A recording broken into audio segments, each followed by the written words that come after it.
get things moving this morning. And Mr. Miller, I'm going to call on you to lead us in the pledge. Absolutely. All right, sir, but we're going to start with the invocation, obviously. Real pledge today.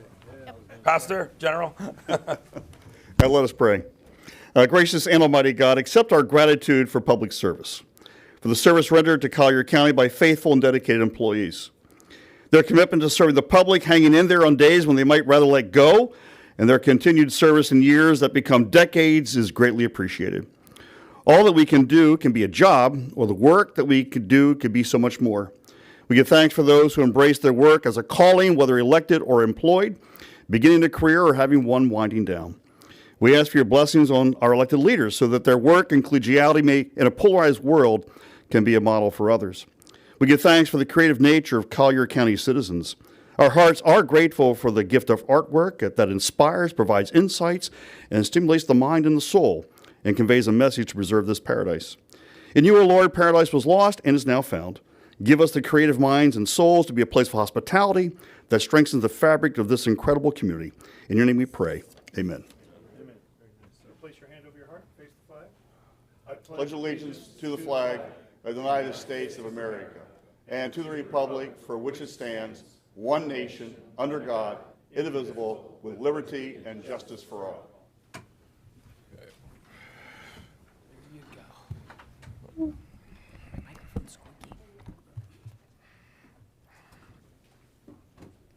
All right, Commissioners, County I'll take you through the change sheet before we move to approve the agenda.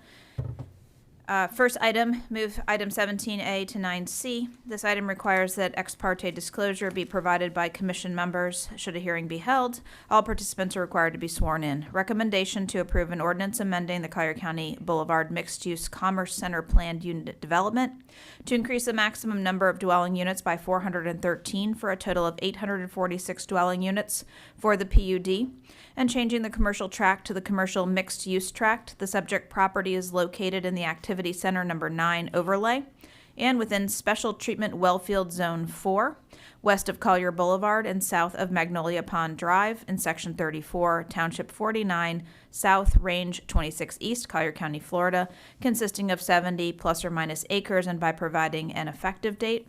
The next two are the companion items to that item. It's moving item 17B to item 9D.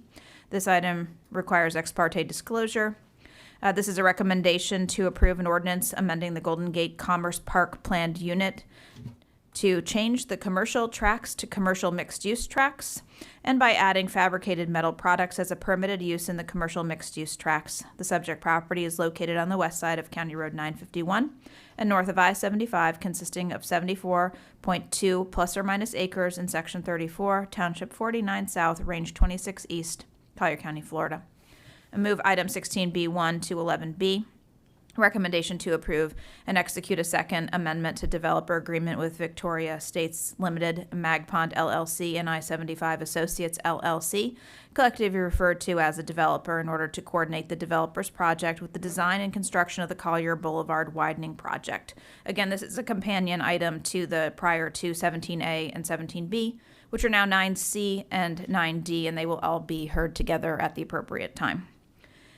Move item 16D2 to 11C. This is a those items were moved at Commissioner Hall's request. Now, move item 16D2 to 11C. This is a recommendation to award invitation to bid number 23-8073, replacement of waste containers and benches for parks, to Global Equipment, Inc., doing business as Global Industrial Equipment Company, Inc., in the amount of $210,702.90 for a one-time purchase to replace damaged waste containers and benches due to Hurricane Ian, and authorize the chairman to sign the attached agreement. This item is being moved at Commissioner LaCastro's request. And we do have court reporter breaks scheduled for 10:30 and 2:50. With that, County Attorney. Nothing, thank you. Chair, Okay. Do I have a motion to approve the agenda and the changes? any changes from the rest of the board members first, sir? Okay. Commissioner Cole, do you have any changes or? No, Okay. sir. Ex parte? Ex parte on, or just a summary, nothing on the summary agendas other than the ones we had moved, or vice versa. Okay. I'm kind of confused because everything got moved off from one to the other. I guess I have to just, hold on. I just want to make sure. Okay. Commissioner Saunders, do you have any changes to the agenda or any? Mr. Chairman, I have no changes and no disclosure. Okay. Commissioner Hall? No other changes. I do have a meeting on 17C from the summary. Okay, and I have no changes, and on the summary, I have meetings on 17B and 17C. So with that, do I have, oh, I'm sorry, Commissioner McDaniel. We're all a little under the weather up here today. Commissioner Cole got us all sick like 2 weeks ago. Go ahead, sir. I have no changes, and I have one disclosure on 17C. Okay, I just want to clarify. I went back through it, so I have no changes, and I do have meetings and emails on 17C. Just Likewise. Okay, thank you, sir. I'll make a motion for approval as amended and the ex parte. Second. Okay, motion and a second. All in favor? Aye. Opposed? Passes unanimously. Item 2B is May 9th, 2023 BCC minutes. Make a motion for approval. Got a motion and a second? second. Okay, all in favor? Aye. Opposed? Passes unanimously. Item 3 is awards and recognitions. We do have one today. Item 3A1A is a 20-year award to Crystal Segura, Conservation Collier. Hey. Saved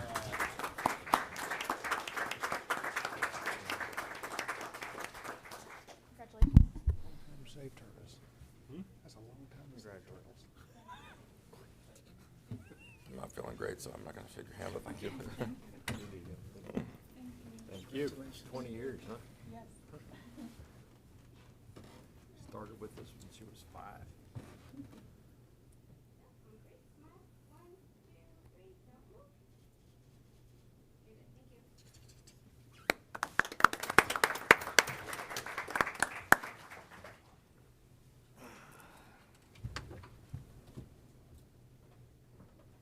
Five A presentations. In the back, we still are continuing to celebrate our centennial. So the Artist of the Month continues to be the celebration of the county's centennial. So really interesting information there in the back. That brings us to item 5B. This is a presentation of the 2023 Judges Award in recognition of Public Relations Program's public service for the campaign Preserve Our Paradise to increase knowledge of recyclable items and to change behavior by increasing the recycling rate from the Florida Public Relations Association Image Awards, to be accepted by Evelyn Longa, Public Information Coordinator 2, Public Utilities. Congratulations.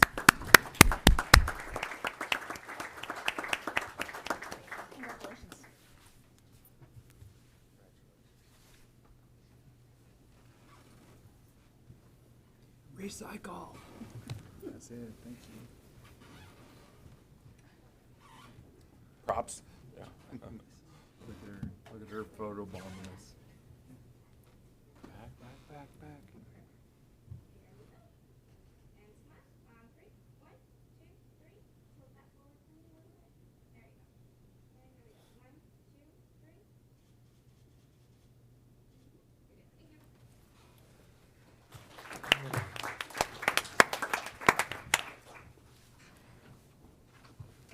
Item 5C is presentation of the Collier County Business of the Month for June 2023 to Roosters Men's Grooming Center. The award will be accepted by Brad and Aaron Hyde. Also present is Bethany Sawyer, Vice President of Membership and Investors, the Greater Naples Chamber of Commerce. Congratulations. Thank you.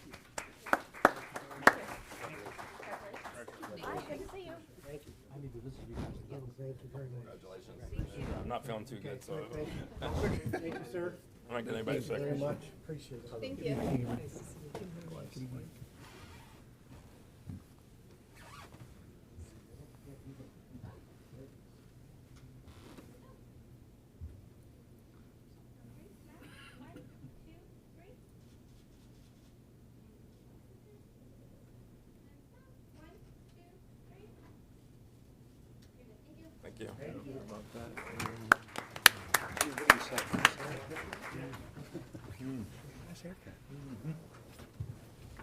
Free haircuts for everybody in the audience, right?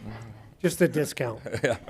Rent just went up. But, yeah, good morning. I'll be very brief. Thank you for this opportunity. very, very grateful to the chamber. They've been integral part of our success from the day one when we moved down here from Michigan to open up these two beautiful Roosters men's grooming centers, both in Naples today. One is at Airport Pooling in Vanderbilt Beach, which is at the Galleria Shops, and then we have a newer one down at Golden Gate Parkway in 41 where the PGA stores. A lot of men won't know where that is. Other thing I want to mention, I can't help the men in your life lose weight, but definitely after you get a haircut or a shave with us, you're going to feel great and look great. So that I can guarantee. Thank you to the commissioners, again to the chamber, to my beautiful wife. We also, when we moved down, wanted to be part of the community and participate with philanthropy and so forth. So we've done a lot with Avow, Hospice, and then also St. Matthew's, and then Goodwill. So we don't want to take from the community. We want to give back and really do good things for the area. So thank you very much. Thank you, sir.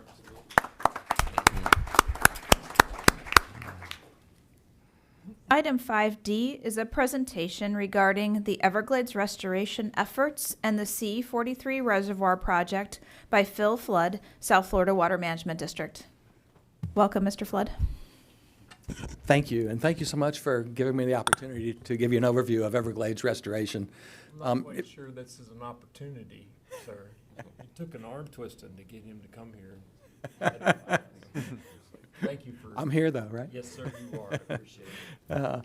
If I could, I'd like to recognize, we have our governing board member and the chairman of the Big Cypress Basin here in the audience today, Colonel Charlotte Roman. And we also have Lisa Keeler, the director of the Big Cypress Basin over here. So if I could, just a quick little background. As most of y'all know, we've been altering our landscape since we've been a state, ditching and draining the state. And following some major storms in the 1940s, the state of Florida asked the federal government for assistance in some flood control. And they came down here and they constructed what's known as the Central and South Florida system. And it consists of about 2,100 miles of canals and some 1,500 water control structures located throughout Central and South Florida. And it had just a significant impact to our environment. It just dramatically altered Lake Okeechobee, our coastal estuaries, and the entire Everglades system. If you look at these drawings or the graphics over here, you'll see water used to sheet flow down through the Kissimmee Basin and Lake Okeechobee, and then flow down through the Everglades off the tip of the state down into Florida Bay. Following all the alterations that we made, the Kissimmee River is channelized and now flows directly into Lake Okeechobee. All the development around the lake and on the East Coast limits where that water can go, and much of it is shunted out to the East Coast and the West Coast throughout our coastal estuaries. So we saw some substantial modifications to the environment. The floodplains, the natural storage we used to have is largely eliminated, large portions of it, and along with that would recharge our aquifers that are utilized. We saw all this water being shunted out to tide, damaging our estuaries with too much nutrients and sediments and such, and just an overall disruption of the entire ecosystem in Central and South Florida, significant water impacts as well as impacts to our native species. So in response to that, as an effort to try to address that, we again went to the federal government, and the state of Florida worked with the Corps of Engineers to develop what's known as the Comprehensive Everglades Restoration Plan. It was authorized in 2000, and the purpose of it is to try to restore our Central and South Florida ecosystem. It's all about the water. It's all about getting the right amount of water at the right locations at the right time, make sure you have the right quality and the right quantity. And it's also all about sustainability, making sure that there's sufficient water, not just for our residents and tourists, but for agriculture, for commercial, and most importantly, for the environment as well. And the plan consists of some 68 different components, and with multiple projects within that. So if you look at this graphic here again, you can see what the current situation is, where most of that water is going out to tide to the coast. The plan for Everglades restoration is to try to get as much water as we can back to where it used to go, down into Everglades, down there to the Everglades. And we're going to do that through a whole suite of projects. We've got large-scale restoration projects, such as the Picayune Strand project here in Collier County, where we're literally going to try to reestablish that sheet flow through there and rehydrate those wetlands. We have large-scale above-ground storage reservoirs. The idea behind those reservoirs is to During the rainy season, when there's too much water flowing into the lake or flowing into our estuaries, we'll capture that water, store that water. Then during the dry season, when the environment needs it or the communities need that for agriculture, for drinking water, we then will release that water. We also have a whole series of stormwater treatment areas. Those are man-made marshes, large-scale filter marshes where we use plants to take nutrient-laden water, clean it through these stormwater treatment areas, and then release that water back into the environment, down into the Everglades or out to the coast or into the lake itself. So, as a result of all this, of us moving water around, there's a number of seepage management projects to protect flooding on adjacent properties and minimize impacts to residents and agriculture. And then aquifer storage and recovery is a big part of this. For those of y'all who aren't familiar, aquifer storage and recovery, or ASR, is taking surplus fresh water, you clean it to drinking quality standards, and then pump it underground and store it in a brackish aquifer. That fresh water forms a bubble down within that brackish aquifer, and then when you need that water during the dry season, you pull that water up, you make it available, put it back into the environment, use it for agriculture or drinking waters. And then there's several other alternatives or projects that we'll be working on as well. But in order to be successful, we focus everything. All these projects are all geared around are all focused around the science. We rely upon all the research that we do. We look at the needs of the environment and look at the needs of the communities and such, and we develop these projects, engineer these, and we do it through collaboration with our partners. We work closely with all the local governments in the areas. We work with the state and federal governments. To try to pull together all the science and the best information. And we also work with the private sector and private entities on this. But as most of y'all know, everything, in order to be successful, a lot of it ties to the funding. And Everglades restoration has been a series of highs and lows. When the economy is good, lots of money comes from the federal government and from the state of Florida, and we can really start moving along and implementing those projects. When things aren't so good, it starts to taper off, and we start slowing things down. So, but we've been extremely fortunate to have Governor DeSantis, who was elected 4.5 years ago, and on his second day in office, he set the stage. He set the tone out there for the environment. He made a commitment through an executive order. Directing the state of Florida and in particular our agency to address our environmental concerns and to expedite Everglades restoration projects. And through his leadership and the support of the Florida legislature, during his first 4 years, they appropriated $2.3 billion for the environment. And over half of that, $1.7 billion, was directed specifically at Everglades restoration. As a result of that, we've been going gangbusters. We've been having ribbon cuttings and groundbreakings on projects and pieces of projects all across the state over here. This one map shows some of the key projects that we're focused in on right there. Governor, of course, was just recently elected, and again, on his first or second day, he said, we're going to do more, do it even better. And so he's made it a commitment of even more money over his next 4 years. So through his leadership and the legislature, we are poised to do great things right now, and we're really starting to see that success after 4 years of good funding and leadership. So let me tell you about the projects, and I'm going to start north of the lake. You can see this graphic right here shows our projects that are underway up there. Some of the key projects is the Kissimmee River restoration. We've got a big project called the Lake Okeechobee Watershed Restoration Project. All those little purple spots on the map, those are public-private partnerships where we pay farmers and ranchers to store water on their property through our dispersed water management project. So let me tell you a little bit about the Kissimmee River. So it used to be a 103-mile meandering river from Lake Kissimmee down to Lake Okeechobee. And then in the name of flood control, the Corps of Engineers converted it into a 60-mile ditch, which just captures all the water in the floodplain, runs the nutrients and sediment right into that canal, right into Lake Okeechobee.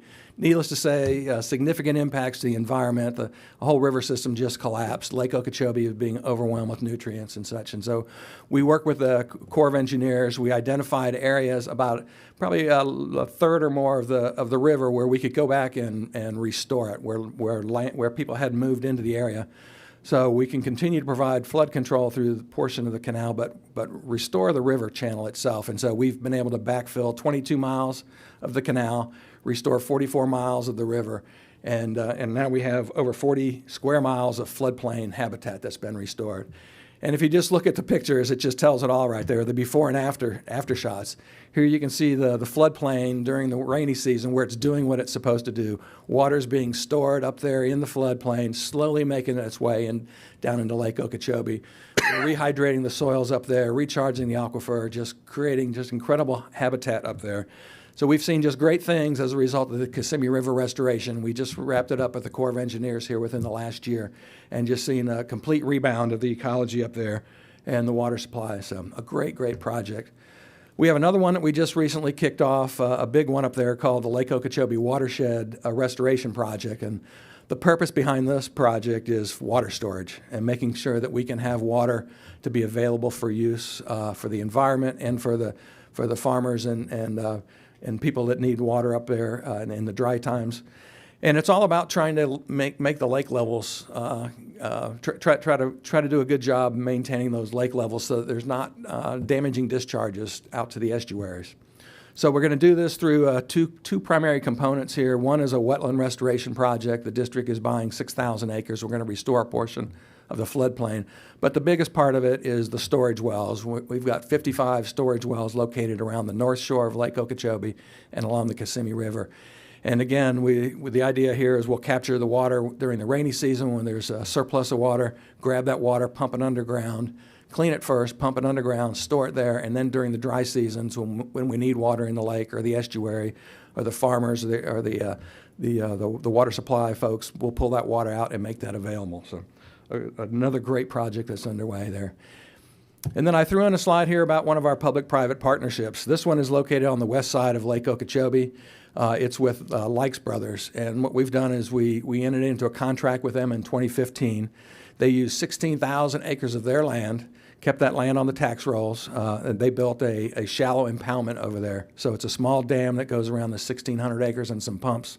And when Lake Okeechobee starts getting high and it's looking like the Corps is going to have to make discharges to the estuaries, we'll direct them to turn the water on. They pump that water up. They store it in this shallow reservoir, and just let that water sit there. Let it evaporate. Let it perk down. Recharge the aquifer.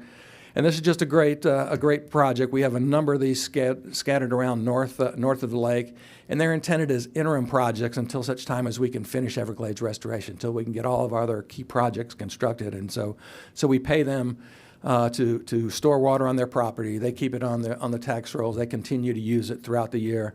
And then we get some side benefits because every water that we take out of the lake is nutrient-laden water. And so we keep that out of the lake and potentially out of our estuaries. South of the lake is where a lot of the action has really happened. We have dozens of projects to the south, as you can see on this map. The key projects are the EAA reservoir and a stormwater treatment area. We have a restoration strategy project, which is those kind of turquoise colored projects you see on the map. Those are man-made filter marshes, and they take water from Lake Okeechobee and water from out of the Everglades agricultural area, clean that water, and then send it south. And then the Tamiami Trail project, which some of y'all are familiar with. We're partnering with DOT to raise portions of the road with bridges, and then increasing water flow under the trail and removing portions of the old Tamiami Trail that's an impediment. But the big one of the governor's key priorities is the Everglades Agricultural Area Storage Reservoir. And it has a companion stormwater treatment area adjacent to it. This is a large above-ground reservoir. It sits on 10,500 acres, and it's going to store water 23 feet deep. The idea is we'll take water coming out of Lake Okeechobee or during the rainy seasons, store that water in the reservoir. When it's needed to the south, we'll run that water through the adjacent stormwater treatment area. That's a 6,500-acre filter marsh. That will clean the nutrients out of that water and then send that water south into the Everglades. The Corps of Engineers is building the reservoir. I know the schedule says 2028, but the new number is 2030, unfortunately.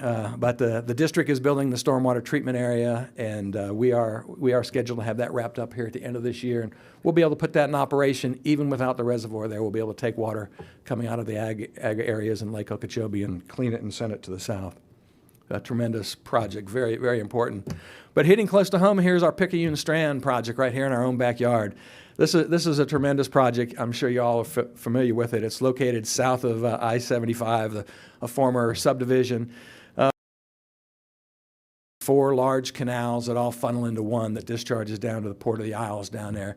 and that significantly altered the landscape over there. Water that used to naturally sheet flow down and feed the 10,000 islands is now all ditched and drains. The wetlands are largely gone, and it funnels all that discharge into one location, essentially blowing out the area down there. So this project necessitated buying up all those lands and plugging 42 miles of canals, removing 285 miles of road, just pretty significant, and then constructing 3 pump stations. Now, those pump stations, they take that water that comes down through the canals from under I-75, and it disperses that water across the north end of the project area, so that water can then sheet flow and go put it back the way it used to be, where that water will naturally sheet flow all the way across down to the 10,000 islands.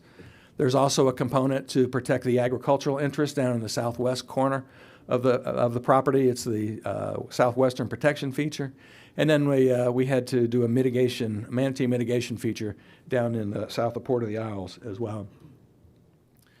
I'm happy to say that all 3 of the pump stations are completed, and 2 of them are actually in operation, and we're seeing just tremendous success so far in the portion of the property of the project that's actually operational.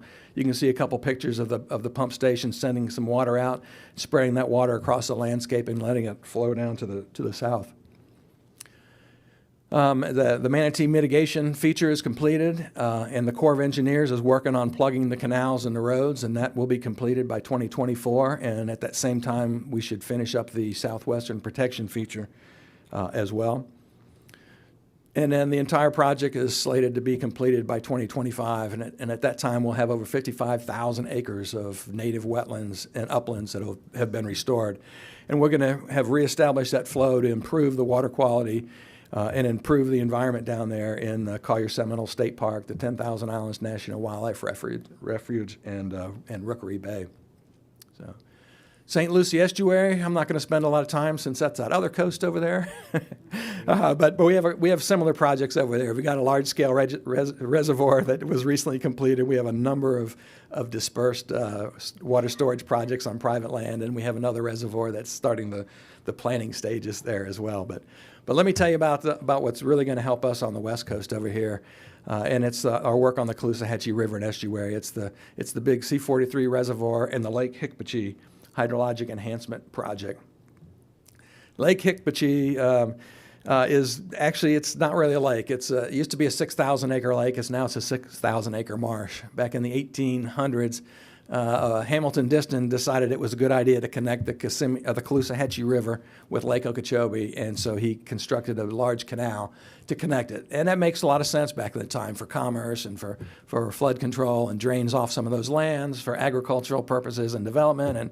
And when he did that, the lake went from a lake to a 6,000 acre marsh.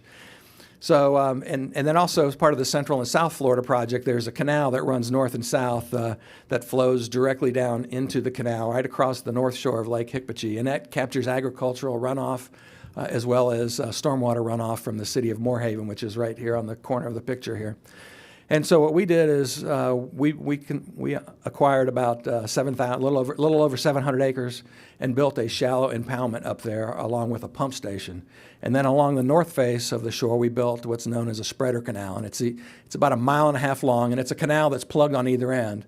And the one side of the canal is lower than the intake side, and so you fill the canal up with water, and it spreads out throughout the canal, and then it sheet flows out of the canal and runs across the north face of Lake Hickpachee. It rehydrates the marsh. It cleans that water through the nutrients will be removed. Some of the nutrients be removed from the vegetation before it gets into the river and ultimately out to the estuary. So we have a water quality and water storage project that's been working very, very successfully out there since it was completed in 2019. Working so well that we bought the adjacent 2,500 acres. We were approached by some landowners, and we said, absolutely, let's do this. And so we're going to be able to build an additional storage feature out there and continue to use it to do some nutrient removal. It's currently under design. We hope to go to construction the first of next year and be completed in December 2025. Just a great project. It's water storage and water treatment in the Caloosahatchee watershed. So, but the big one, the one that's really going to make a big difference for the river and the estuary and the Gulf of Mexico, is the C-43 reservoir.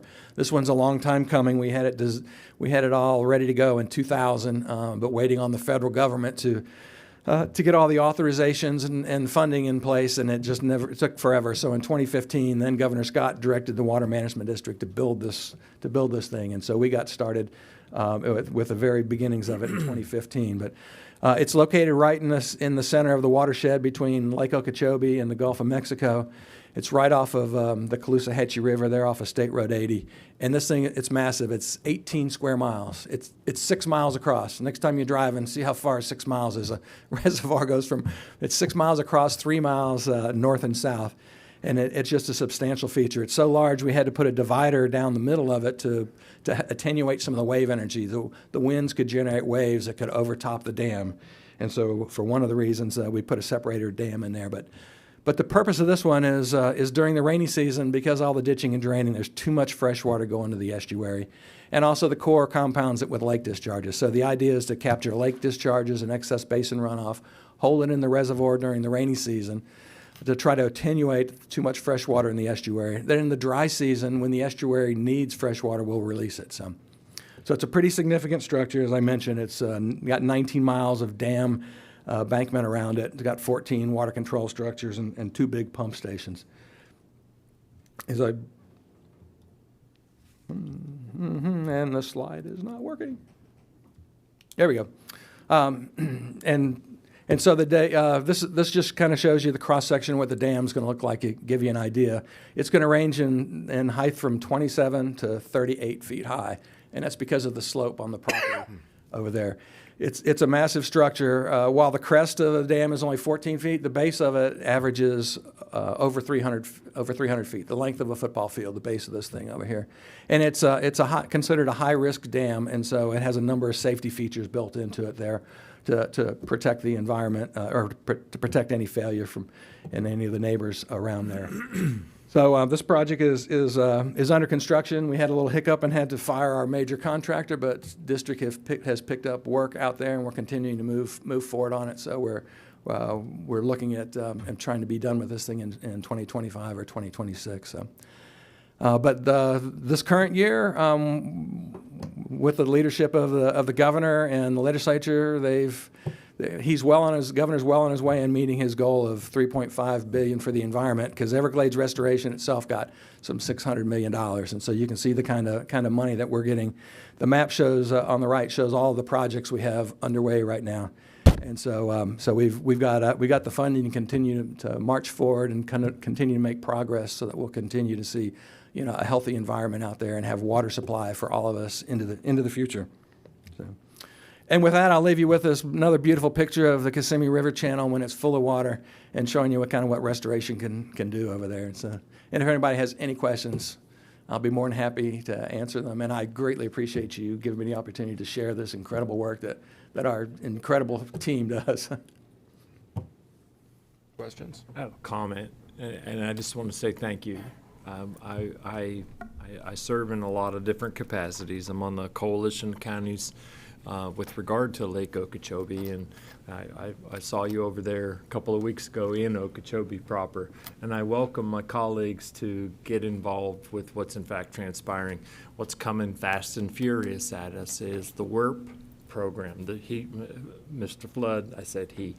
Flood regularly talked about the SERP program because the funding's predominantly in place, but the WIRP program, the Western Everglades Protection Plan, is coming at us hard and fast. The funding, they're talking about the funding, and as soon as that gets cut loose, we're going to see an enormous amount of construction and efforts happening on the West Coast. And I see these presentations from Mr. Flood and the district on a regular basis, and I'm also on the Board of Trustees and the Executive Board for the CREW, the Corkscrew Regional Eco Watershed, as well as I live personally in Corkscrew Sanctuary. So water is paramount for all of the state of Florida, and as we continue to grow, knowing that we have enough water to be able to protect our environment and our people and our four-legged friends all at the same time, it's imperative. And I can't thank you enough for coming and sharing what's going on.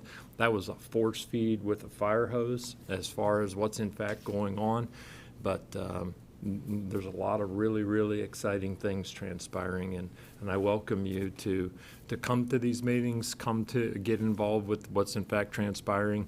so that we have a say-so as to what's going to in fact transpire with the WERP side, with the Western Everglades side of the restoration efforts of the district and the state of Florida. And I will just jump in there. WERP is a part of Everglades restoration, it is part of SERP. And I didn't talk about it because we're in the planning phases of it, but it is moving forward. And as you said, absolutely, we want the public to be involved so we can get these projects right. So. Absolutely. Commissioner Saunders? Thank you, Mr. Chairman. I really appreciate the presentation as well. It brings back a lot of old times for me because you mentioned the Comprehensive Everglades Restoration Program. I did the legislation with Governor Bush back in 2000, and funding was always difficult, but at least it got things started. And I really appreciate looking at the pictures of the Kissimmee River channel because that was a piece of legislation that I worked on.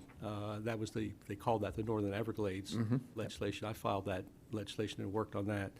And the idea was to do what you've got here, and it's just great to see these photographs. So I know that sort of ages me a little bit. I've been around a while, but to see this is really remarkable, and I appreciate it. It's fulfilling, isn't it, to see all that work years and decades ago. So, well, we need to get you up there and go see it firsthand sometime if you'd like so. Commissioner Hall? Thank you, Chair. Thanks, Commissioner Saunders, for all your work in 2000. I was in 8th grade. Thank you, Commissioner Hall. I appreciate that. No, seriously. I think Mr. your math is off. I just did the math. I don't think that worked out. How are you going to vote on 17? This was impressive, and I appreciate your efforts. I appreciate all the thinking, all the planning, all the work, all the taxpayer money. It's not in vain, and you can see in that picture right there the fruit of it. And I just want you to know, job well done. Keep it going. We appreciate it. You know, the public doesn't know. I had no idea that all this was going on, and it's most impressive, so thanks again. Thank you. I'll share those comments with the staff because I'm certainly not doing all this work. So.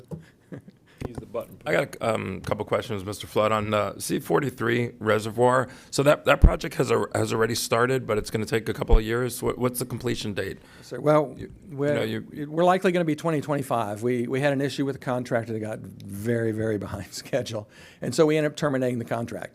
And so now we've taken on that work and continue to move forward on it. But it's such a massive reservoir. When you get out there and you see it, you understand it. There's nearly 300 people out there working on the project. There's over 250 pieces of heavy equipment moving dirt around and everything. So it's the scale of these projects is why it takes so long. So What was the problem with the contractor? I mean, we're transparent up here, and like you said, you had a bad contractor. What's the short version? What happened? they just continue to get farther and farther behind. Every month they were getting several weeks behind. They had a couple of issues. They complain about the weather, they complain about workforce and such, but they knew what they're getting into in all this over here. But they continue to get farther and farther behind, and we just couldn't have that. The reservoir is just too important to the public, too important to the environment, to our economy, and so we needed to move forward. And so they had slipped nearly a year, well, a little over a year behind in the schedule, and so we want to try to get back on track. So You made the comment that once it's functional, then water will be collected, and then during the dry season, then that's when you'll be able to release it.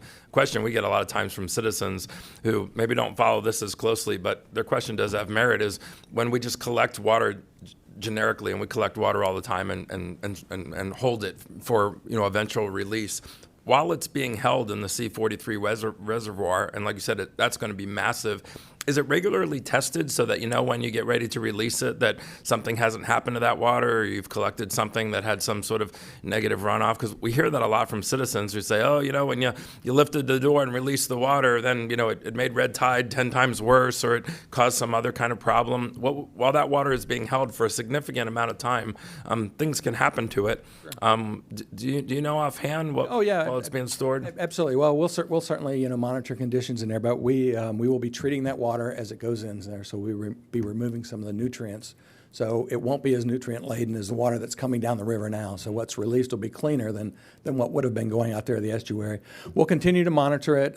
We'll be releasing it. We'll be collecting it through the summer with the hottest time of the year. That's when you'll see algal blooms and that sort of thing. But we'll be releasing it during the cooler months where you don't see that sort of algae. But we'll be monitoring that. There's things that we can do in the event an algae bloom was to start, if it were to happen. We also have the opportunity of releasing water from the top of the reservoir down at the bottom of the reservoir. So the cooler water will be down there, and that likely we wouldn't see any nutrients down there or any algae down there. So we can certainly we'll be monitoring those sort of things. But it'll be cleaner water coming down down into the estuary then. That's what I was hoping to hear. Commissioner McDaniel and then Commissioner Cole. Just one quick question, and it's south. I mean, all of the efforts are for water quality and quantity and such north of the and west of the lake, but south, I regularly refer to 41 as the dam. Yep. And the water quality and sheet flow coming out of the Picayune is imperative. Has any work been done? I know we have. I think I got a report yesterday with regard to some enhanced culverts that the Corps is working with us on State Road or County Road 92 for water flow out of there, but enhancement of the bridges along 41. We all know driving on 41, you bust along and come to a bridge, and then come back out again and bust along and come to a bridge. So there's not only a human constraint on 41, but there's also a water constraint for getting fresh water out of the Picayune once the entire propagation with the pumps is started. Has there been any work done on that segment, and can we help you with the Department of Transportation, both the state and the feds, because that's a U.S. highway? Yep. Yeah. I would actually have to defer to our folks about that.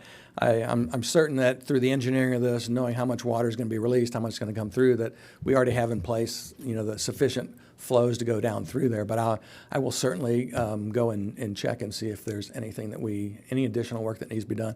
You can always, make improvements out there. Then you get a lot of vegetation, start growing up there over time, and so maintenance of those culverts and such is a really, really big, important part, as you know, maintenance of any facility, any kind of infrastructure that you build out there. But once the Southwest protection protections, feature. thank you, the Southwest protection structure is completed, then the Merritt pump will kick on. Exactly. And we'll be moving water to the east or back to the west that will flow down through there. So I just want to, there again, I want to make sure that we have the necessary sheet flow coming out. Absolutely, and that's why it's so important to collaborate with other partners on all this, working with DOT, working with y'all, working with communities out there, understanding the lay of the land, and working with them to help to facilitate the construction of these things. So we'll definitely take you up on your offer if there's some assistance we need down there. Please do so, sir. That's an imperative feature for people traffic at the same time, and we don't want it to end up being a stopping point for that sheet flow coming out. So. Commissioner Cole. Well, thank you, Mr. Flood, for your presentation. It was quite informative. My question is, I believe we have some, with our conservation Collier, we have a few lists coming to us. And I think it's 11B or 12A possibly in the near future. Don't quote me on the exact list, but I know there's a large parcel in there that's got a price tag of about $29 million. And just from my layman, looking from outside in, that I'm not versed like you are, but I think there's a section in there, or a large parcel, it's about $29 million that's on the list that when I look at it, it seems to be a crucial piece to connect the north to the south with what you're talking about. So I don't know if you're familiar with that or I'm not. I'm sorry that I don't, but I believe that most of the lands that we need, we've already acquired for these specific projects, and it doesn't mean that there's not a need for conservation or for other projects outside of ours over there. So, but it just seems like we there's could, like a section in there that will keep that flow all the way down into the south blocks and continue this to a point to where I know I went to a few meetings in the past and we talked about having one of these natural aquifers where it naturally filters below 41. I think moving to an area maybe in the state park called a bicycle seat or something like that, because it's a natural area that's high in elevation that could be used possibly in the future, with that watershed on that side of the county running south. So I don't know, it seems like it's in line with all that too, so. Certainly, and you've probably been in touch with Lisa at the Big Cypress Basin. You know, they work closely with the communities on trying to develop water storage, water treatment projects outside of our projects over here, and so I'm sure we can certainly, you know. Daniel said this would probably be a good one. Maybe we can get together and figure out maybe something to help us all down the road. Absolutely. Thank you.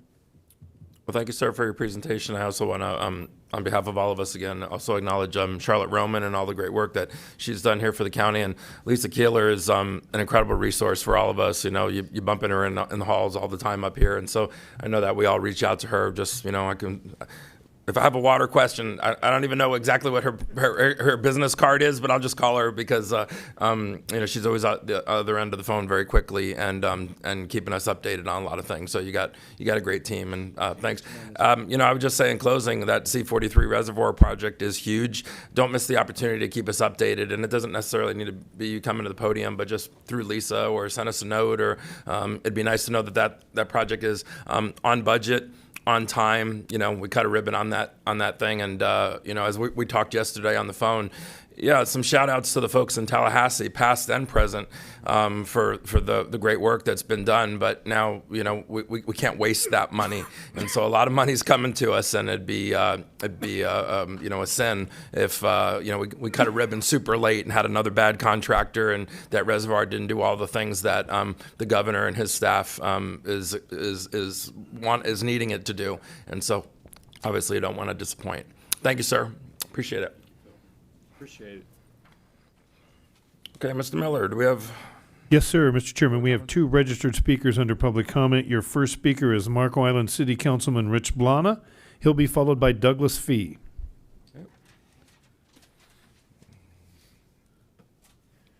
Good morning, gentlemen. I'm speaking at an individual, not for the council this morning. Just wanted to read something that I wrote. When I was elected to Marco Island City Council in 2020, I promised myself that I would govern by 4 principles. 1, I would support legislation to protect the health, safety, and general welfare of the Marco Island residents and our visitors. 2 is I would outwork everybody on the council to learn as much as I could related to any issue that would come up before the council. 3, I would support the will of the people as expressed by referendums passed by a majority of the citizens, regardless of my own political beliefs about the issue. And 4, I would try and stand tall in the face of criticism when I was true to those first 3 principles. And I knew if I held true to those 4 principles, I would have a legacy that I would leave behind that I could be proud of. Now, throughout my campaign in 2020 for a seat on the City Council, I supported Conservation Collier, the renewal referendum. In 2020, I, along with 151,000 other residents, about 77% of the voting public, voted for the referendum. And we all, at that point, voluntarily agreed to tax ourselves at the rate of 0.25 mils in order to continue this vital program. Now, Conservation Collier has been wildly successful in meeting their mission. As a matter of fact, their mission is to acquire, preserve, restore, and maintain vital and significant threatened natural lands, forest and upland, and wetland communities located in Collier County for the benefit of present and future generations. And they've been wildly successful in doing that. Conservation Collier funds have been used to acquire and manage over 4,300 acres of land in 21 different locations across the entire county. And approximately 20% of the taxes collected for the project are put into a fund to manage the existing preserved lands in perpetuity. I'm proud to be a supporter of this program and to have had this as part of my legacy because it meets all of the principles that I promised I would abide by taking office.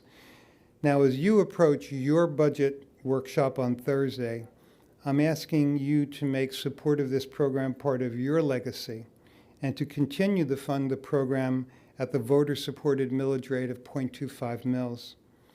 To consider reducing this level of funding at a time when the value of land in Collier County shows no signs of dropping would be a major threat to the mission of this referendum-based program.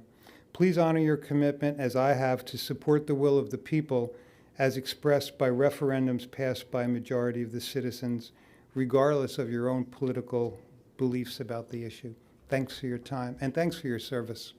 Thanks for your service as well, sir. Your next speaker is Douglas Fee.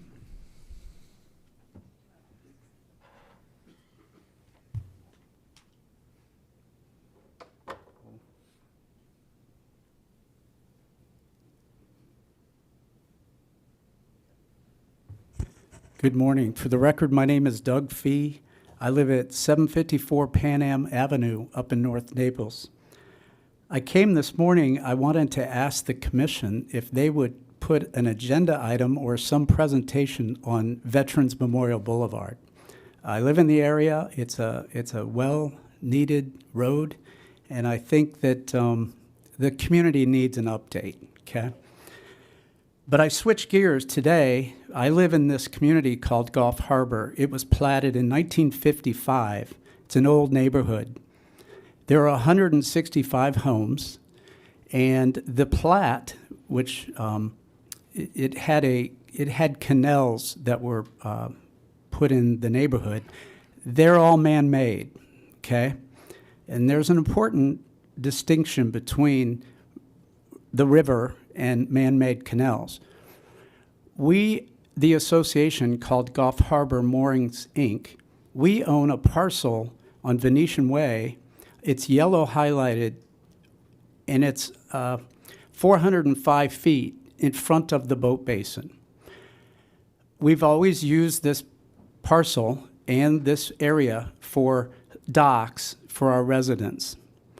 In 1979, the community came to the county and asked, this is part of the plat. It was owned by the pre-development company, and we would like to have this. So there was a resolution, and the parcel was turned over to the association. Fast forward to today. I'm here because there is a barge that's been located in our canal. There's a permit that was issued by the county, and it's been going on for 4 or 5 years, and we, the association, have been trying to communicate, and in the permits, the staff 3 or 4 times put that the lot borders a parcel owned by the association. Please update the certified site plan to reflect this parcel, and please provide a letter of authorization that allows the new dock to go through the association property. We were watching these permits. There were actually 2 of them.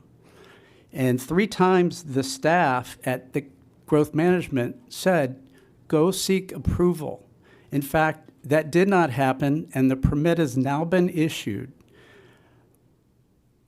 We own 40 feet of a lot in front of the middle lot up north. The homeowner owns 10 feet. And if you look at the permit,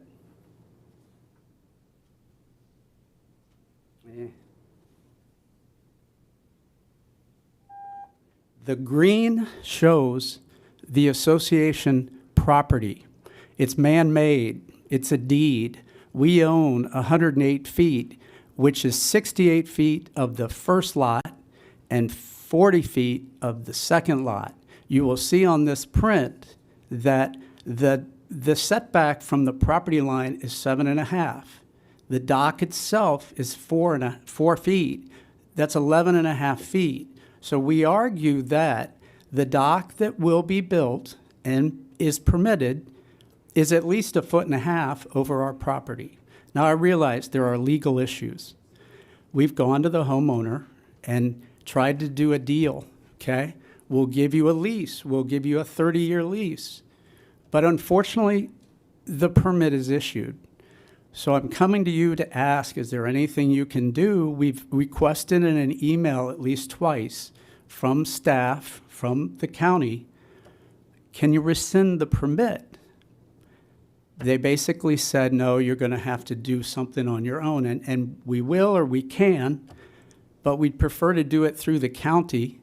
And so that's the issue. Don't know if you can do anything, but today there's a barge there to remove the old dock, which has been there for a long time, and building this new dock. And we want to be neighborly. Mind you, we are a community, and we basically all get along, but our interest is in the association, which has this amenity in the middle of our community for the 165 homes. So anyways, that's the issue, and I really appreciate your time. And if you could put an agenda item on the Veterans Memorial, I'd greatly appreciate it. Thank you. Sir, who were you conversing with at the county when you said, you sent emails to the county? Who was the Well- person? And then my understanding is this is in Commissioner Hall's district, so he might have a comment, but Gotcha. can you inform us? It's always been through permitting, and of course, through City View, the citizens can see all the comments, all the reviewers. Specifically, this correction letter is from a reviewer in zoning, Stephanie Noraki.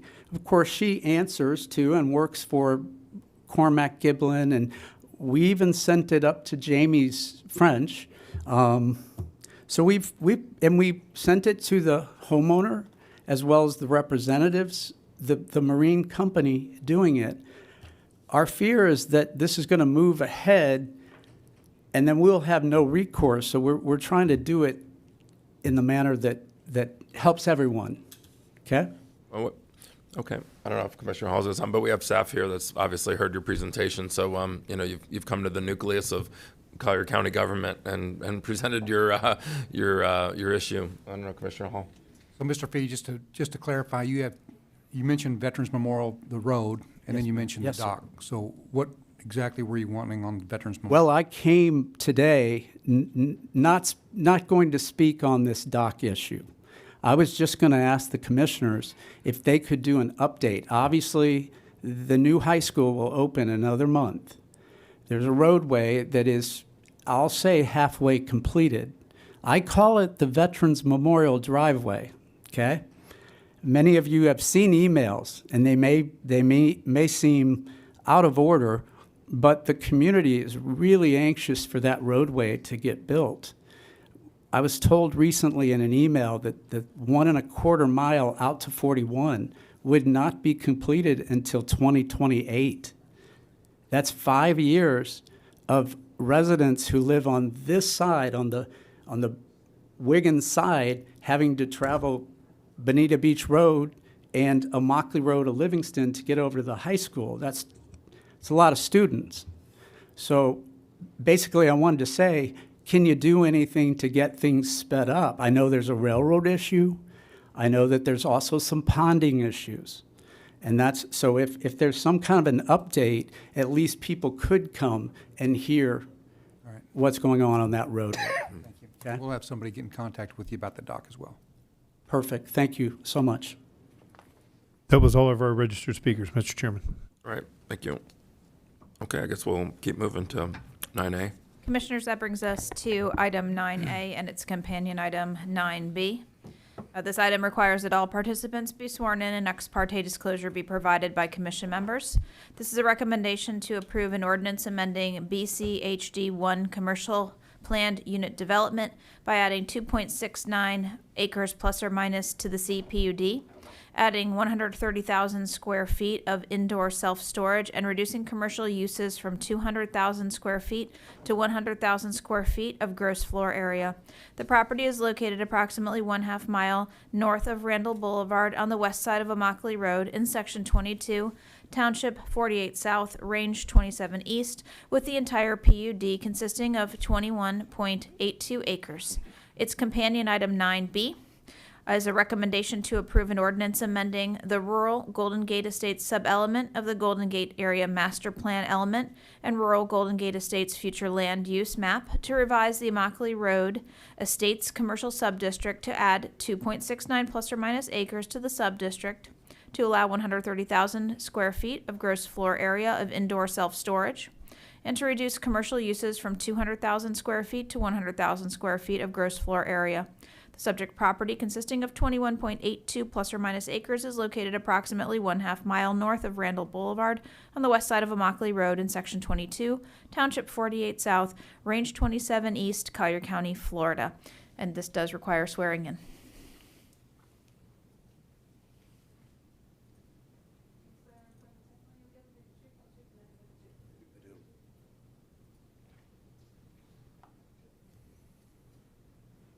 Ex parte. Ex parte, yeah, thank you. Ex parte disclosure from the commissioners, please, on this item before we get started. Commissioner Cole? On Yes. 9A and 9B. Yes, I have meetings and emails. Okay, Commissioner Saunders? Thank you, Mr. Chairman. I've had emails and some meetings as well on both of these items. Okay, Commissioner Hall? I have meetings only. Okay. Commissioner McDaniel? As well, myself. Okay. And I've had meetings and emails. All right, thank you, gentlemen.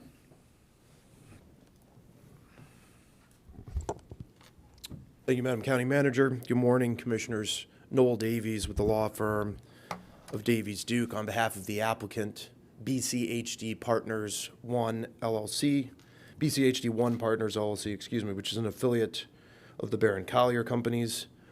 With me today is Chris Scott, our land use planner with Peninsula Engineering.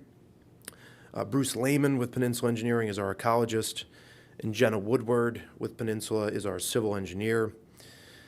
The project was unanimously approved in 2021, and we've come back for a slight amendment. What's before you today is our amendment to the existing PUD and the corresponding growth management plan amendment. The project is located on the west side of Immokalee Road, where it turns north at Randall. We're at the existing traffic signal at Orange Tree Boulevard and Immokalee Road. Since the 2021 approval, we are requesting that the 200,000 square feet of C3 commercial be exchanged for 100,000 square feet of commercial and 130,000 square feet of self-storage. And we're requesting to add just over 2.5 acres to the project boundary at the north end. Because the self-storage use has less trips than traditional C3 uses, this reduces the overall intensity of the project. At our Planning Commission hearing, we were requested to reduce our trip cap with the corresponding reduction in intensity. My client was agreeable to that change, and we have worked with your staff to memorialize it. We've also worked closely with staff with respect to their request for an enhanced buffer. My client is willing to provide a 6-foot-high opaque fence in the location requested by staff, which is the southwest corner of the property. This is in addition to the standard Type B buffer. We do appreciate the opportunity to work with staff, and with that agreement in place, there are no other open items with county staff. I will now turn it over, if I may, to Mr. Scott to walk you through the rest of our presentation. I'll remain available for questions. Thank you very much, Commissioners.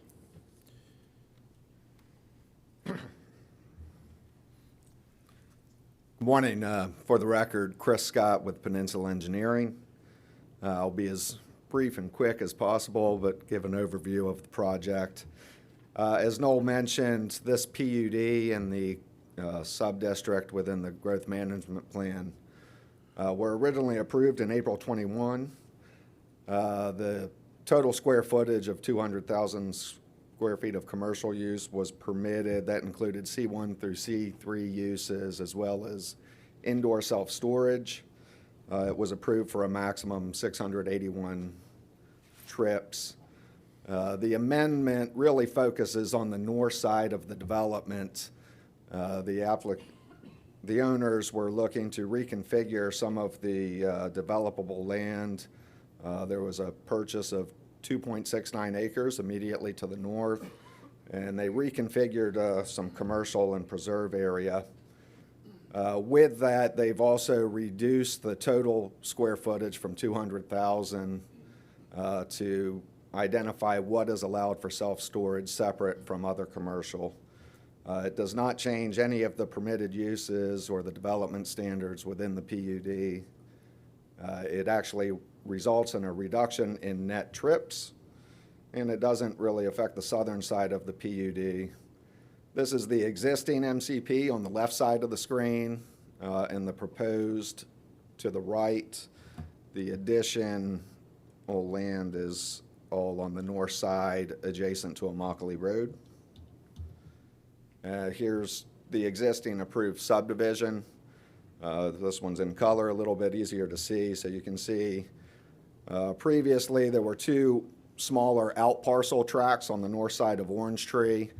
The developer was looking at the potential to put in a smaller hardware anchor shopping center.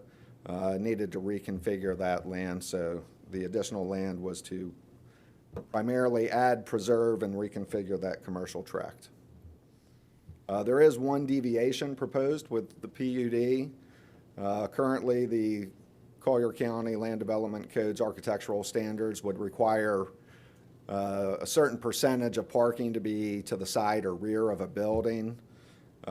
This site, we are required to provide access to the north, and it was tight, and with the preserve on the rear, we're asking for a deviation to be allowed to keep the parking adjacent to the 6-lane Immokalee Road and not on the rear side of the commercial shopping center, where it'd be a little further away from the existing residents and the estates.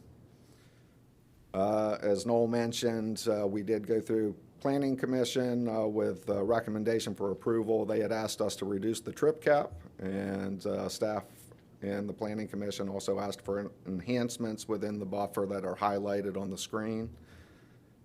We have reduced the trip cap. Again, it goes from 681 trips originally approved to 475 with this amendment. And we have agreed to provide some opaque fencing, again, along this western boundary within the Type B buffer. And with that, I will open it up to questions. Thank you. Any commissioners have any questions? Mr. Bosey, why don't you, got a question for you. If you can just give us the staff's recommendation or summary of, just for the record. Good morning. Good morning, Commissioner. Mike Bosey, Zoning Director. Staff was in review of the GMP as well as the PUD. It was that one section, that western section, the southwestern section, that we were a little concerned with the potential for light spillage because of the way that the site development plan would have been developed. We'd have parking spaces directly pulling into the rear of those estates lots. One's developed, two are undeveloped. We thought better protection would be able to have a wall or an opaque fence with some enhanced landscaping. Through negotiations with their agents, they've agreed to that to the opaque fence, and it's really to prevent that light spillage onto the residential properties. It's unique in the sense if it was residentially zoned, it would require a wall. Our code, because the estates is a derivative of the agricultural zoning district, the wall doesn't kick in. So we found a compromise with the agents in terms of the opaque fence. We're satisfied that it will accomplish what the goal that staff is looking for. We have a recommendation from the Planning Commission for the addressing the enhanced buffer. We think it satisfies it. We know it's consistent with the GMP, and we know it's a project that's going to bring a diversity of land uses to an area that has a growing population. So therefore, it's going to have some benefits from a transportation standpoint of shortening trip lengths that currently would occupy more of our transportation system. So with that, staff would recommend support with the modification. Mr. Miller, we have public comment. Yes, sir. I have one registered speaker, John Pelletier.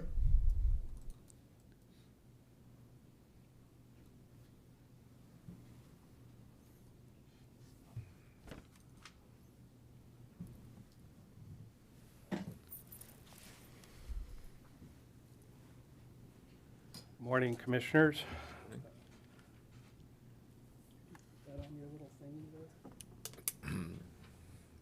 Yes, my name's John Pelletier, and I've lived on this, the 4th Street Northeast for 30 years, which is right directly behind this property.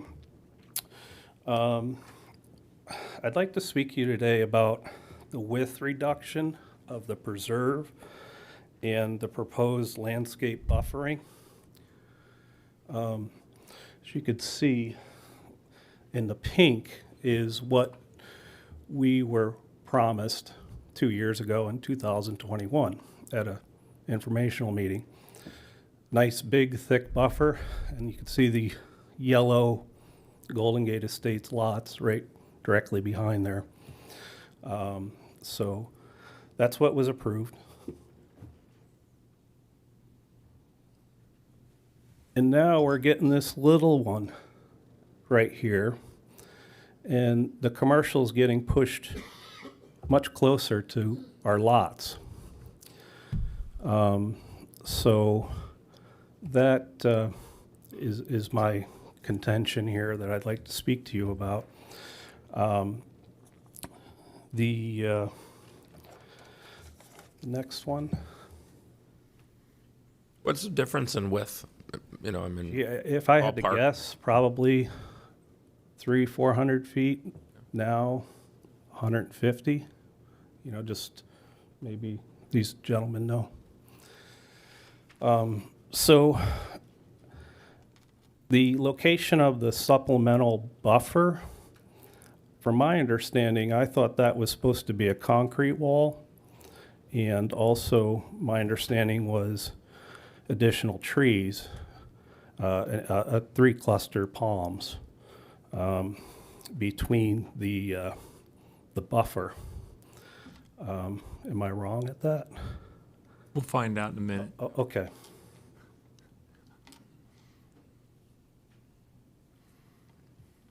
So this is the type B buffer that is behind where we're talking about. And as you can see, right straight through that building there. And the trees are there, but there's a big gap between there. So, and again, my understanding was that there was supposed to be trees between the required buffer trees, which I'll show you next. So this would be 3 trees within that area. So I don't know if I'm right or wrong by that. Anyways, my one request would be to, if I could, real quick.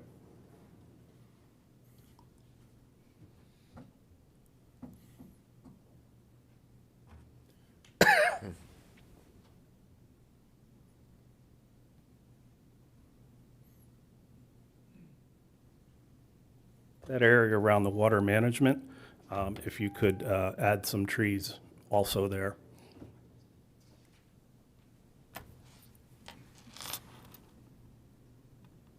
And that's what you have, a house right there looking right straight in. So that's the reasoning for that buffer request. Thank you. Okay, thank you, sir. Mr. Bosey, do you have comments on what the citizen just presented?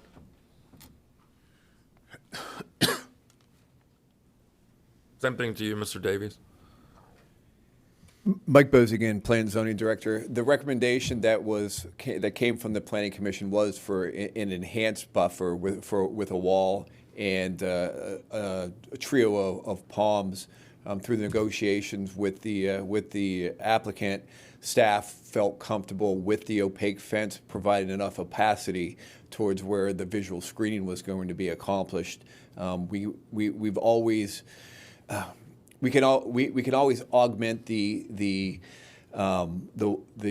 fence with additional trees, but I'm not sure if that's going to provide for additional screening other than maybe it's more related to beautification.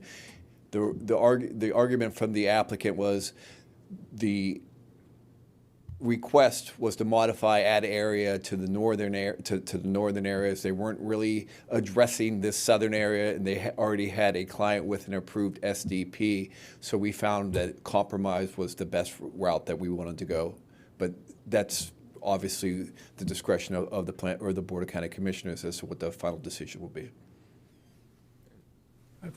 Mr. Davies, do you have any additional comment? Yeah, I'll be brief, Mr. Chairman. Thank you. Just want to make sure that the commission understands that working with the community and certainly with county staff is very important to my client. It's something that they've done since day one as they went through the process before the 2021 approval and throughout the process from then until now, making a significant number of just revisions to the project to accommodate various requests that we've had. And so with that, this latest opportunity to be a good neighbor relates to the opaque fencing, which the client's agreeable to. And I have nothing further, Mr. Chairman. Happy to answer any questions. Commissioner McDaniel. Yeah, two questions. Well, maybe two. I think I have three written down. Number one, on the new site plan, you're showing an access road going to nowhere to the north. There's not another cross street coming out of Golden Gate Estates on that access road to the north. And what's the proposition for the interconnection there?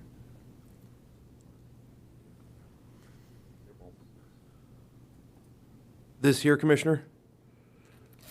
Oh, there we go. That. Yeah, this relates back to the approval in 21 as a staff requirement to interconnect to the north, and also there's one to the south. Interconnect to the what? That's my question. It's that's a residentially zoned piece of property to the north, if I'm not mistaken. For the record, again, Chris Scott. There is a Trinity's coming behind you to save you. Oh, perfect. I'll let no relation either. For the record, Trinity Scott, Transportation Management Services Department Head.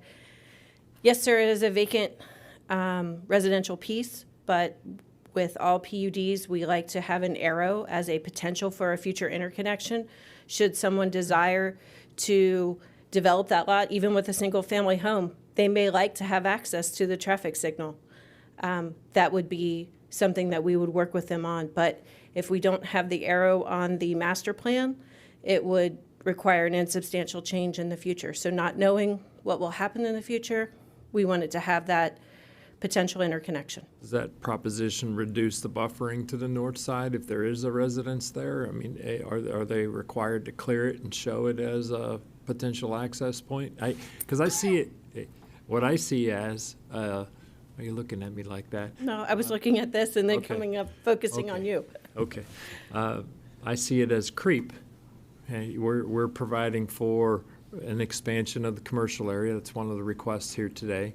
Changing of the use, amendment of the comp plan, and access road going to the north to a residentially zoned piece of property that's not part of this particular development. And I see then it does trigger within the comp plan because that property now owner is now contiguous to a non-residential use. It triggers their capacity to ask for, not receive, but ask for a comp plan amendment. I looked at Mr. Bosey when I said that, to ask for a comp plan amendment to adjust the zoning on that piece. So, and I understand the rationale behind having an access point. If that does come in and it is approved, it's better to have the interconnection and allow for that to transpire. I just don't want to negatively impact a future board's decision on the utilization of that site if the developer were to go and whack the trees and provide for an access road to a residentially zoned piece of property. Maybe that guy, because people get to go both ways on those access roads. Maybe those folks are not interested in having that access road. So we would not require that they build the access road as part of the site development plan. It would mean that they just need to have the easement available. We have this similar situation, and now it is all commercial properties, but along Pine Ridge Road, north of Pine Ridge Road by I-75. So we like to have those easements in place because my crystal ball is probably not as good as your crystal ball, sir. But should someone come on in the future, we like to have those easements in place to have them available, because if a future board would allow for commercial to extend through a growth management plan amendment, through their zoning, certainly reducing access points on Immokalee Road would be a goal, and having access to the traffic signal as well. Well, and there again, access to the traffic signal is acquired by the next street to the north. They all get to Immokalee Road. Now, I can now also see a safety and soundness issue transpiring with an additional access road if there were some reason to have an accident or something out here on Immokalee Road there is an interconnection from this site all the way through to the southerly end of the 47 acres that's also contiguous to this. So I can see I just was expressing a concern that it was setting up the premise of a future commercial development to the north, and I didn't want to allude to a pre-approval of something that isn't there. No, sir. Number one. Number two, I have a question on the buffering side of things. Who's my, and I don't know, I think Ms. Brosey, somebody from staff with regard to Mr. Pelletier's comments with regard to a type B. The picture he was showing was a rather scant type B, and I was assured by you and Mr. French yesterday that that type B was sufficient for what staff's requisites were.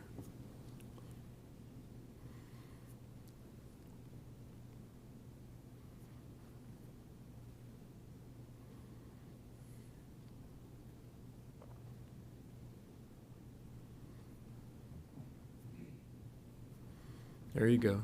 Troy's got a security alert on you.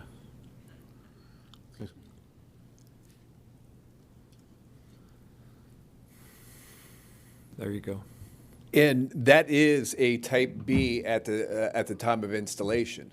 And where staff feels that there was concern, and the whole reason why we asked for a wall or opaque fence was because within your first 2 years, you're not going to get the opacity that you're really looking for. And we felt the augmentation with a solid fence that would prevent the visual intrusion, prevent the light intrusion, would be supplemented by the vegetation to soften the feel of the fence. And we thought that was adequate to provide for the type of screening that would be traditionally associated when you have a commercial project next to residential projects. So once this grows in, the maturity of a type B will be sufficient, along with the opaque fence or wall. I mean, I know the proposition started off as a wall, and an opaque fence would effectively do the same thing to provide for that opacity. And once this particular type B buffer grows in, it would, you feel it would be sufficient? Staff feels it would be sufficient when augmented with the wall or with the opaque fence. Okay. And then my last question is, who knows for sure around, because I know there was a lot of negotiations with the neighbors to the west with regard to that retention pond, size of the pond, location, trading of land and easements and so on and so forth. Is there any landscape requisite around the berm of that pond? I believe that's traditionally would be a type B buffer, I believe, is what would be required. All right. Around the entire perimeter. Mr. Pelletier showed a pile of dirt around the pond, around the retention pond. And It's that's not planted yet. That's at the beginning of the stage. Normally, landscaping would be towards the tail end of the process. But there is a type B buffer around that retention pond as well. Okay. And then the last but not least, the reduction, if someone could put the old and new site plan back up. That's yours.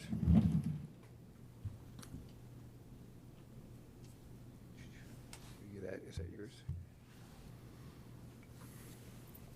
Yeah, that one there.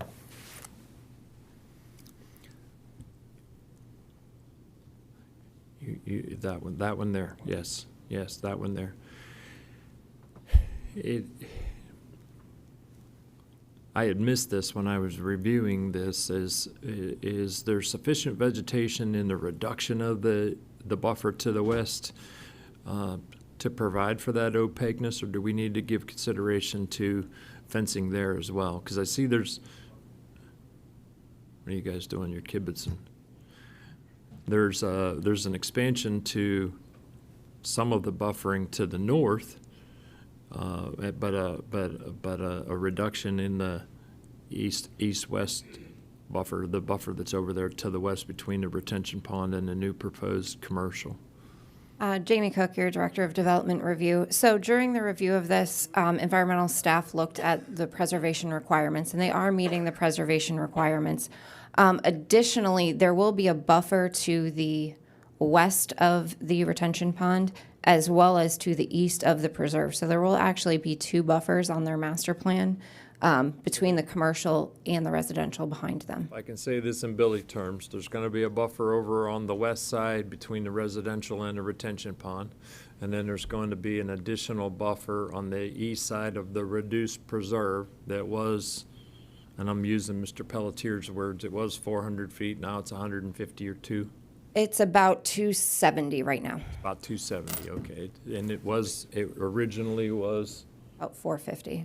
and the requisites within the GMP are a minimum of 75, if I recall? Correct. Okay, so it's almost 3 times the size of the required buffer that we would normally. Correct. And with that preserve, when they do remove the exotics, if any supplemental plantings are required to increase that opacity, they would be planted prior to CO or site approval. And those 2 buffers that are there on the west side of the retention pond and on the east side of the preserve are a type B as well? Yes. Okay. I have no other questions. The only thing I was going to add is, I get concerned sometimes with the lack of, I don't say sometimes, all the time, with the lack of specificity. And I'm not talking to you, Mr. Davis, I'm just saying in generic terms, when we just talk about, there's going to be enhanced landscape or it's going to be an opaque fence. An opaque fence can be chicken wire, covered with tinfoil. All I would say, and I'm being somewhat sarcastic, but to make the point is I don't have a problem with recommending approval of this, but I would just say, and we are dealing with an applicant and legal counsel that we worked with before, so it's we have a relationship here. I would just say to staff, the citizen makes a valid point about buffering and landscape and the advantages and the positives that it provides. So I would just say to staff, if in fact this does go forward with approval, my expectation, and I think it's the expectation of all of us, is that, we lean forward on the specificity and we make sure the quality of the fencing and the landscape. We have had some applicants before that have let us down, and then we've had citizens that have come back here saying, we expected, trees of a certain height, and when we went out there, it was a bunch of dead bushes. I'm not saying that's what this applicant's going to do, but just as a proactive measure, this is a very tight area, and a little bit of reduced landscape and a fence that's not so opaque or as high of a quality could really make a big difference if it's not done well and not done right. And I expect that, Mr. French and his team and will be on top of this one. Do you have any comments at all, Mr. French, on Yes, sir. what's being recommended and the quality of what we would see there if this was approved? So maybe just to offer a little clarification in an attempt to help our staff and the board. Again, for the record, Jamie French with the Department Head for Growth Management. There's a minimum amount of space that they have to have for their preserve. So they've reoriented some buildings, and that's the deviation that they're seeking. If you look to the right, that's exactly what Mr. Scott talked about. He wants to put his parking to the front. So now he's going to have a building, offer perhaps an anchor, some more massing, and there is a preserve requirement. So they're going to, from time to time, those preserves are going to get thinned out because they're going to be required to maintain all the exotics, to make sure that urban or that the species that's currently there to allow for water flow. And they're also going to have to plant and maintain their buffers. Now, what they maintain their buffers at as far as the height, those hedges have to come in. I believe they're at 5 feet. And that their trees are spaced out 25 feet. This is all new planting, and although we appreciate the photos that were provided, we're pushing dirt at this point, so to speak. We don't have a final product. Nothing's been installed. And then over time, those will grow in, and they'll be required to maintain those. Otherwise, we'll utilize code enforcement to make sure they do.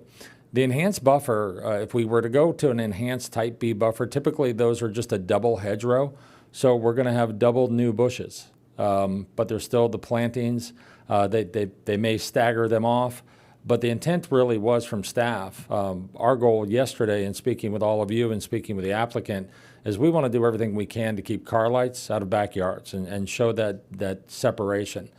Unfortunately, there is no good code that provides us any guidance other than what currently exists within the residential areas when you have commercial abut a residential use. The estates is a primary residential use with an agricultural type of a use to it. but the primary use is residential. We recognize that there's 75-foot setbacks, but that's not going to prevent those future property owners from moving their house all the way to the back, to maintain 75 feet off the rear, and perhaps that's the acre they clear because they want a longer driveway. There's plenty of that in the estates. So it's a balance. We recognize that this was approved at an earlier board meeting in 21, and they're coming in. They've reopened the PUD, so we felt like it was a good opportunity to try to offer some additional protections to those neighbors that are currently there. But the developer can move forward with what's already been approved. They're just coming in to augment it, and we're asking for some additional protections for the community. Thank you. Any further questions? Okay, do I have a motion? Make a motion to approve with the adjustments that have been agreed upon. Okay, I got a motion to approve. Do I have a second? I'll second it. Motion to approve in a second. All in favor? Aye. Opposed? Passes unanimously. Okay, I think we're at our 10:30 break, and this will be a good buffer as a break. So we'll break until 10:45. Buffers on our brains.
And she turned on the mic. Carrie, you have a live mic. Carrie's writing down all my misspoken words.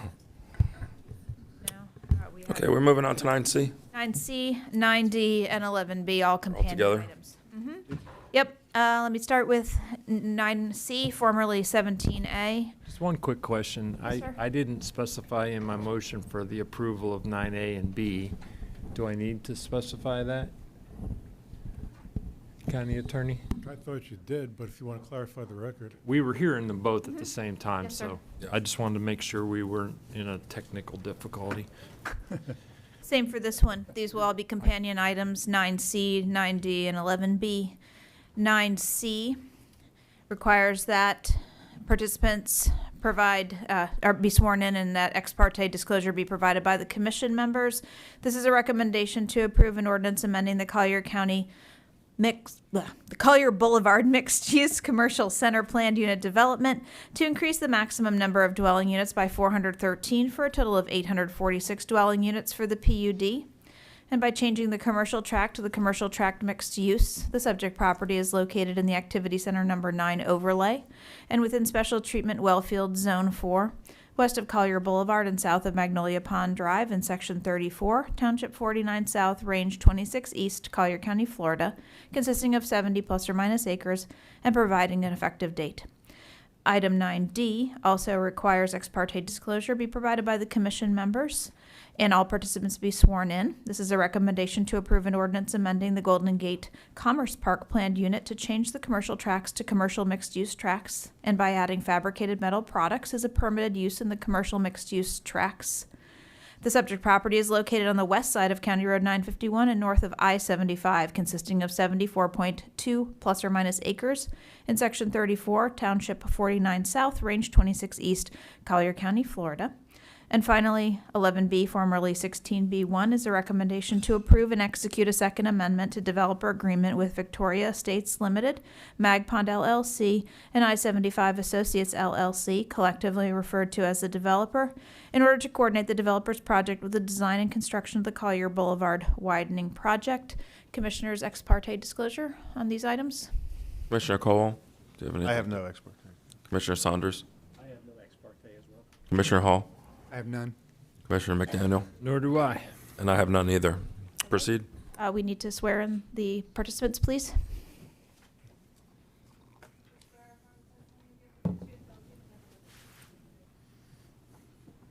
Thank you. Gentlemen? Thank you very much. Good morning, Chair, Vice Chair, Board of County Commissioners. My name is Philip DiMaria. I'm a certified planner with the engineering firm of Kimley Horn. With me today also is Becca Bond. She's a transportation engineer by trade, and Alyssa Flandermeyer, who's a planner by trade. And we're here also with an agent from the developer, Todd Mathis, with both New Mag Pond LLC and I-75 Associates LLC, who are subsidiaries of Benderson Development, the owner of the properties in question today. So a brief summary of the request. We're before you today requesting two amendments in the same geographic area, the northwest quadrant of the interchange of Collier Boulevard and I-75. These PUDs that you'll see in the next few screens, they're located adjacent to one another. And from south to north, they're referred to as the Collier Boulevard PUD and the Golden Gate PUD. We're requesting amendments to both PUDs for slightly different things. The first is an amendment to the Collier Boulevard Planned Unit Development to rename the area that's slated currently for commercial development and renaming that to a commercial mixed-use district to reinforce the proposed uses that would include the permission for multifamily uses in addition to the existing heavy commercial uses on the site in that district. And then secondly, in the Golden Gate PUD, renaming the commercial district to a mixed-use district as well, and permitting those fabricated metal product uses in addition to the heavy commercial uses allowed currently, as well as some requests to deviate from the code to provide the flexibility needed to implement the end user that is currently slated for the land. In addition to that, there are just some minor what we call housekeeping changes that would update references to both the GMP, the LDC, as well as the developer commitment language that you've seen before you. Right, very good. This is just an aerial. These two PUDs are located once again in that northwest quadrant. There's quite a bit going on. It's a dynamic area with the Paradise Coast Sports Complex under construction and nearing completion to the east, along with the Wolf's Lodge, the U-Line shipping supplies, City Gate Commerce Park, and the increase in development on all to the east of Collier Boulevard. And then to the west, our direct neighbor within the PUD in the Collier Boulevard portion, Magnolia Pond, is under development. My understanding is you've seen a series of applications requesting amendments to that PUD. And then to the north, there's the Mike Davis Elementary School, as well as the Noah's Landing apartments that are adjacent to the subject property that is under discussion today. We'd be remiss also if we didn't mention the changes that were publicly initiated and brought before you and adopted to the Interchange Activity Center number 9, and the recognition of an innovation zone. This innovation zone, as you know, incorporated some policies and regulations that would permit and encourage uses such as the fabricated metal products that we're discussing here today on the north side, but really encourage a diverse type of employment-centered uses. And both of the amendments today are really in line with that kind of publicly initiated directive. In addition, and Becca could assuredly speak to it more intelligently than I could, but there are FDOT interchange improvements slated for Collier Boulevard and I-75 at this location that'll improve access and circulation, and once again promote that economic development that's planned for this interchange. All right, we'll dive into the applications one by one before bringing them back together. First is that Collier Boulevard on the south. This was originally approved in 2001.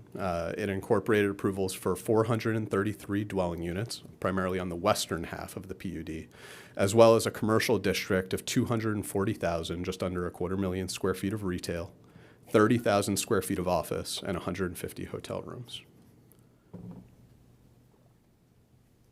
This is that kind of geographic outlay within that PUD.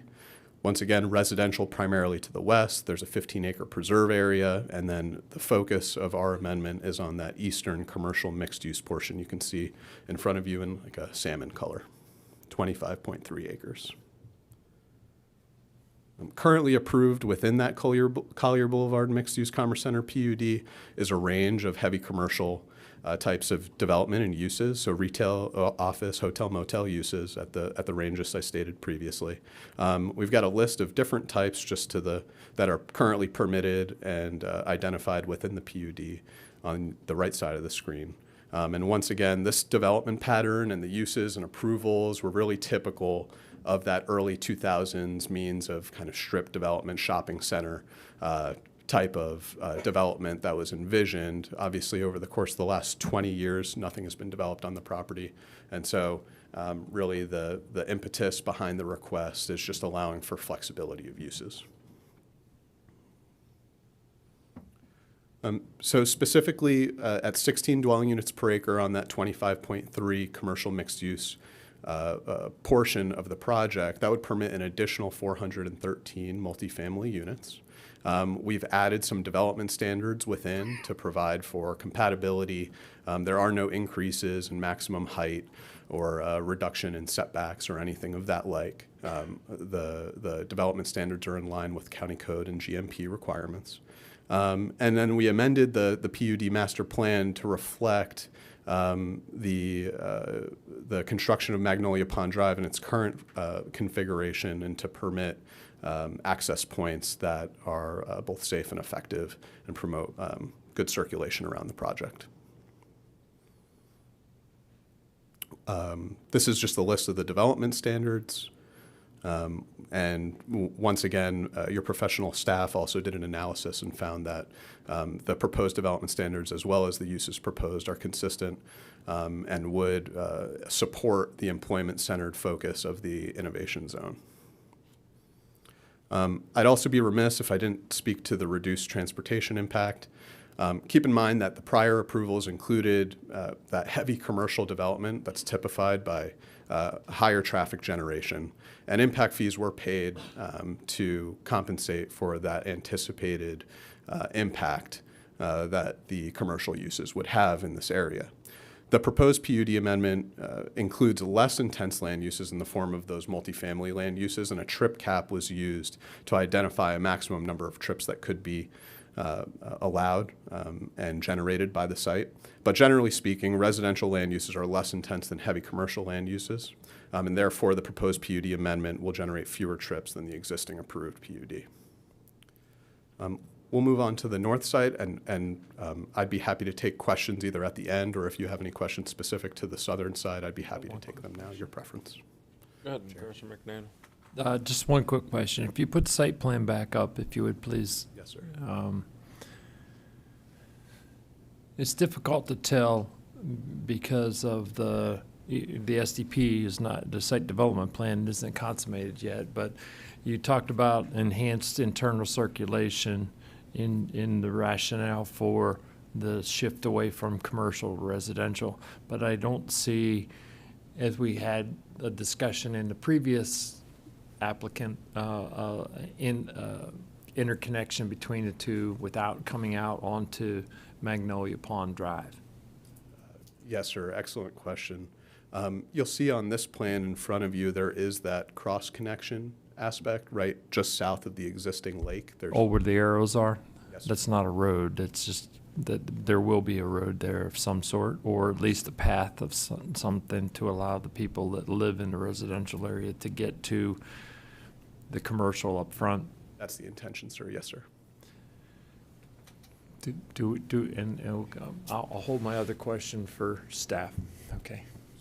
Commissioner Hall has a question as well. Just real quick, Philip, on the western half, is that homes, single-family homes, or is that multifamily as well? Yes, sir. That's a great question. My understanding is that it's currently under development for a multifamily user and not single-family homes. However, within the PUD, and maybe this is slightly a technical aspect, there is a reservation for some single-family homes just for development standards Just wanted to make purposes. sure. All right, thank you. Yes, sir. Good. Very good.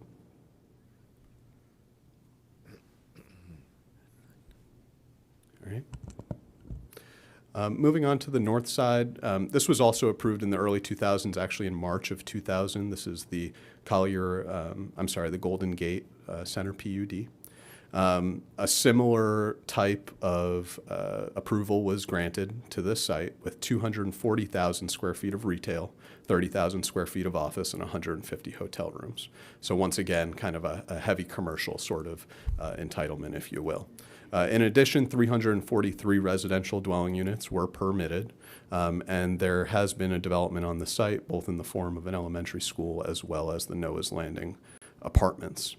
You'll see on this plan, this is the master land use plan, those areas have been excluded, once again, from our application. We're focused primarily on that eastern commercial mixed use portion, the 25.29 acres. You'll also see an internal drive known as Noah's Way, that has been slated for some sort of internal circulation that would line up with then a future connection to Collier Boulevard. At risk of repeating myself, there are a variety of commercial uses that are currently permitted on site. They range from auto and home supply stores to car washes and paint stores. Once again, typical of that heavy commercial district that we would see, traditionally in the early 2000s. The request is to permit fabricated metal products in the commercial mixed-use district. My client's been in discussion with an end user that manufactures and assembles high technology products associated with metal products. And that use needed to be added to the permitted list of uses within the PUD. In addition to that, after working with staff, there were some additional updates that were needed as it related to reconciling Noah's Way and access and circulation, as well as adding some additional development standards to ensure that compatibility was maintained. And after further analysis, we recognized that over time, over the last 20 years, with the expansion of Collier Boulevard and sort of the outlay of some of the additional development in the area, that a few deviations were needed to permit future development. The first deviation seeks relief from an LDC section to basically allow for additional types of architecture in the area. We worked closely with Peter Shawinski and staff to talk about what might be appropriate, and he agreed that from an architectural perspective, sometimes diversity promotes a better built environment. Deviation 2 relates also to facades. With the additional road that moves through the property, there was discussion about what facades would make sense in terms of higher design and providing the primary design elements to those primary facades. Lastly, deviation 3 reconciles the fact that some property was deeded over to the county for the construction of Collier Boulevard, which reduced the ability for us to buffer from the roadway. Our intention here, after working with staff and landscape reviewers, was to allow for the same amount of planted material in a shorter buffer. So you're basically getting a higher density buffer, a higher quality buffer along the roadway, and that kind of was in line with the spirit of the code and the intent of these roadway buffers as it relates to screening development as well as providing a high quality roadway environment. So a quick summary of the request. Both of these amendments are once again in line with the growth management plan and the land development code. Your professional staff did an excellent job writing up both staff reports. Greatly appreciative of them. The Collier Boulevard would allow for multifamily uses within that commercial mixed-use district, in addition to the heavy commercial uses, promoting kind of employment-focused housing opportunities within an area slated for innovation within Collier County. And then the Golden Gate PUD to the north, these amendments would permit those fabricated metal uses to provide an economic generator to this area. So we're combining almost housing and jobs with the pair of these amendments, if you will. And once again, those deviations will provide flexibility in our ability to deliver these products to the market. And then those housekeeping items as well as it relates to the developer commitment language. Todd is here, Mr. Mathis is here to answer any specific questions as it relates to developer commitments. And we'd be happy to also, I'd be remiss if I didn't mention that there were a few recommendations from your planning commission as it relates to these applications. There were the removal of specific types of uses that were requested by the chair. And we were happy to accept those and remove those from the proposed ordinances. And after those removal, we received a unanimous recommendation for approval. With that, we kindly and respectfully request your approval for both of these amendments, and we're happy to answer any and all questions you might have. Thank you. Commissioner McDaniel. Just a quick question. If you could expand on the metal fabrication use change. I'm not familiar with. Yeah, absolutely. Why that's required. Sure. So maybe I'll start, and then Todd, if you'd like to hop in here as well. So the fabricated metal use is Collier County, as you know, regulates uses by SIC codes, and so these employment and industrial codes are used to identify specific types of users. And so working with staff, our intention was to provide for the ability to bring this high-tech government contractor as an employer in this area and permit that use. And staff recommended that the fabricated metal products SIC code would be the most appropriate use category. Fine answer. Thank you. Thank you, sir. And before I go to Commissioner Hall, I mean, just to piggyback on that, and it's because your client or the applicant is in discussions with somebody that would bring that type of manufacturing, right? And I assume it goes without saying that it wouldn't create any kind of noise problem. I mean, you know, you've got residential, you know, community right there, so it wouldn't be super industrial. I mean, you didn't really expand on what company it is, and you don't necessarily need to, but I would expect that part of the conversations was it would be conducive to and cohesive to that community, correct? Yeah. Commissioner Hall and then Commissioner Saunders is on deck. Commissioner Saunders, do you have a question? I had two questions. Go ahead. Well, on the manufacturing, there'll be no smoke and that sort of thing, because we are promoting clean manufacturing, and that sounds like that's what this is. One issue, I just want to make sure of that. And then secondly, I didn't see anything in here about any workforce or affordable housing. And is there any potential on the new units that are approved? I think it's 413 additional units. Any potential for setting aside a percentage of those for workforce housing at certain income levels? Sure. Great questions. Specific to the attainable housing, it's my understanding that prior to the recession, my client or the previous owner of the property paid into an attainable housing fund. And in the time since, at some point during the recession. Which recession was that? It's been a couple since. 2007 to 2011. Because there was, I recall, a commissioner back in those days was requiring payments into a fund without any legal authority to do so, and that I believe those funds were ultimately returned. I may be totally wrong on that, but that's kind of my recollection from stuff that I read in the newspaper. You're correct, Commissioner. We did receive refunds of partial refunds, actually. Okay. As you know, Commissioners, we invested heavily in this interchange overall. We're the developers of multiple different planned development parcels. The Habitat parcel was part of our predecessor in interest.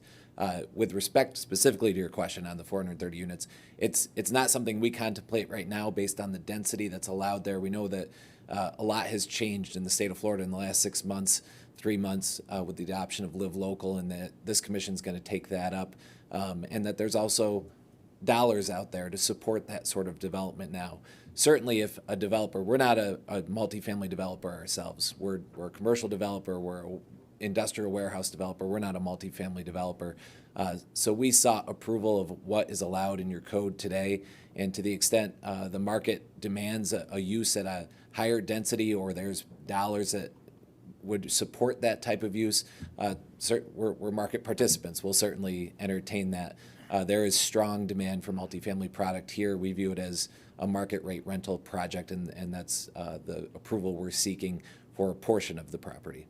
Well, let me turn that question over to Mr. Bosey, just so I can make sure that, because generally when we required a percentage of units to be workforce or affordable, it was because they were getting some benefit, some increased density.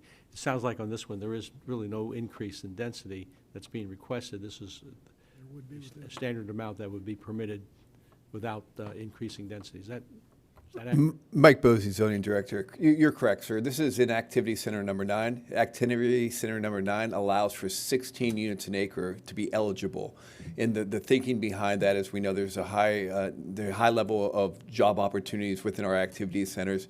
We want a higher density products, and normally what that translates, when you have a higher density product, you're going to have units that are more in line with what the workforce needs are in availability. They're not luxury apartments. These are 16 units an acre. They normally have to be a little bit smaller to fit within their footprint. So the thinking behind our growth management plan and how we award intensity and density is within our activity centers we allow 16 units an acre, and then outside of those are density bands which allow for 7 units an acre. So they aren't asking for anything than what's provided for within the within the growth management plan. If they were seeking a growth management plan, and then we would have required that 22.6% allocation dedicated to income restriction. Okay, well, this may be a silly question, but if we were to approve additional units more than what they've asked for, up to some number that would be permitted, and those additional units, if the developer came in to build those additional units, would have to be workforce housing units. Is that something we could do today? There is. You would have to re-advertise, Yes. sir. We've advertised at a certain density. Okay. All right. Thank you. That answers that question. Thank you. Commissioner Cole. Thank you, Chairman. I just want to touch back on the fabricated metal. For some clarity, from what I understand, when you talk about fabricated, that means we're not dealing with raw metals. We're not dealing with smelting or melting or anything like that. It's the metals that are already created. They're just making something else out of it in the fabrication process. So there's no where I grew up in Pittsburgh, you had smokestacks everywhere. It's smoke and dirt coming out everywhere. But I just wanted to get some clarity on it. That's what we're talking about, correct? Yes, sir, and I'll put a little more context on it. We've been fortunate to have the Zeisers be tenants of ours over behind the Walmart in those smaller buildings. They've grown nice businesses. They're nice employers. They do a great job. So Azimuth Technology, we hope, is growing inside this, is sort of what led us into this application in that use category. We have demand to backfill our other existing space. So it's like Structure Medical. It's like Azimuth. It's really a high technology, low energy, very specific assembly process. They've been amazing tenants, amazing employers in Collier County. So that's the type of user and use. They exist. We know them. That's what we want, and we're going to own the commercial around them. We're going to be participants in the multifamily with someone else around them. So we want the same thing. We want something that's very compatible, and that was the use category in discussions with staff that we landed into. Thank you. Commissioner Hall, then Commissioner McDaniel. Thank you, Chairman. I bring this up. I wanted to pull it off the summary so we could talk about it. Great presentation. I didn't really realize that there was two different ones that we were looking at. I have no problem at all with the Golden Gate and the metal fabrication. I think that's a great spot, great use. My only question was, as you look at the broad picture of this activity center, if you look at all four corners of 75 and Collier, two of the catty corners are mostly hotels. There's not really any commercial, in there. I mean, as far as service commercial to the public. And so I was just curious if when I looked at the 413, my mind automatically went to homes. It didn't go to multifamily, so that changed a little bit in my mind. But I was just curious, I've said it before, this may be allowable, but is it preferable? Is that the best use of that one southern part of the PUD, the Collier Boulevard PUD? Is the best use mixed use, or is it the best use commercial? I just want to open up the discussion. I have no heartburn about any of it. I just wanted to bring it up for discussion amongst my colleagues. I just didn't know if it was a rush to judgment. Live Local Act has been brought up. With those 413 units, if somebody did come along and want to live local, they could, 165 of those units would be affordable. So I just wanted to kind of open up the discussion.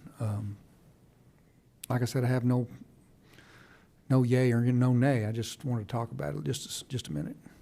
Commissioner, would it be acceptable if I just made one more point about the question you're asking here? We made 15 plus years ago big investment in this interchange. We bought a lot of land. We prepaid our transportation impact fees and agreements with the county to help build out the road network.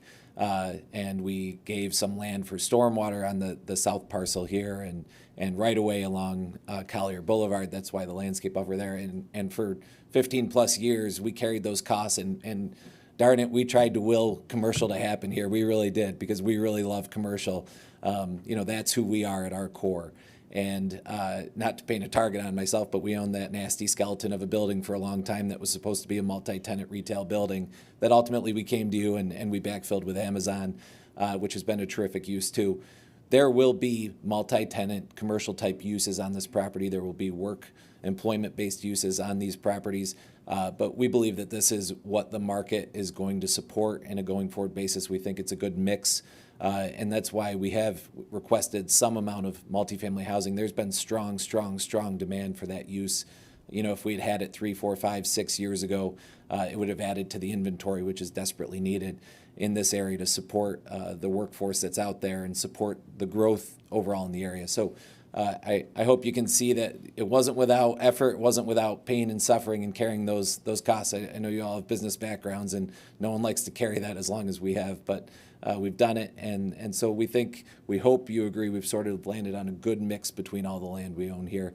And there's also other commercial land on the other side of Collier, further up Collier. We own other centers into further north of us that are suffering, commercial centers that are really suffering and need that transition in use. And you've taken good, important steps to sort of incentivize some of that. So that's really the basis of our thesis for our plan here. So what you're saying is if we did hold that for commercial, they're not just beating down the door to put something in there? They're not, Commissioner. Okay. If they were, they'd be there. I promise you. I promise you. I just want to make sure. Yeah, there's no tricks here. We've been carrying that for a long time.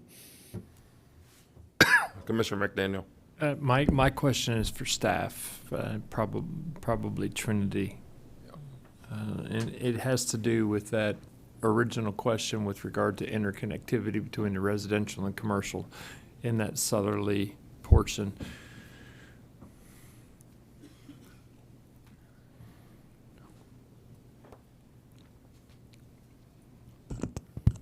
Good morning. Good morning. For the record. For the record, Trinity Scott, Transportation Management Services Department Head. I'm going to see if I can pop over to their master plan, so that way. There you go. And here again, we're being asked to make use changes without the benefit of a site development plan. And I see the arrows. I missed the arrows when I was reviewing this, and I just want to know if it would be best for us to require a road as opposed to a path. Certainly, anything that you do that is more explicit when they come in for a site development plan or a plat gives the team very specific direction of what the desire is from the board. So certainly if you would require the interconnection and require that it be vehicular and pedestrian, that is what we would be written into the PUD document, and then staff would review to those requirements. Okay. But that wouldn't need to be done, and I'm going to have a question for you, Trinity, but I'm just going to piggyback on that. That wouldn't need to be done now, right? I mean, if they made progress with tenants and a plan and whatnot, we could raise that issue then, right? For the road, or do we have to do it right now? So Commissioners, this would be the time that you see this as the plan unit development ordinance. So those site development plans, those plats, a plat would come back to you for final approval, but a site development plan would not come back to this board for approval, so. Trent. But I don't know if Commissioner McDaniel's done yet. The other question I had for you, and my inclination is to be more specific with that interconnectivity so that there is clarity there. But the other question I had was there are intersection improvements coming to Magnolia and City Gate, or whatever that road is that goes over to the east. Has the developer made the necessary contributions to that intersection improvement as well?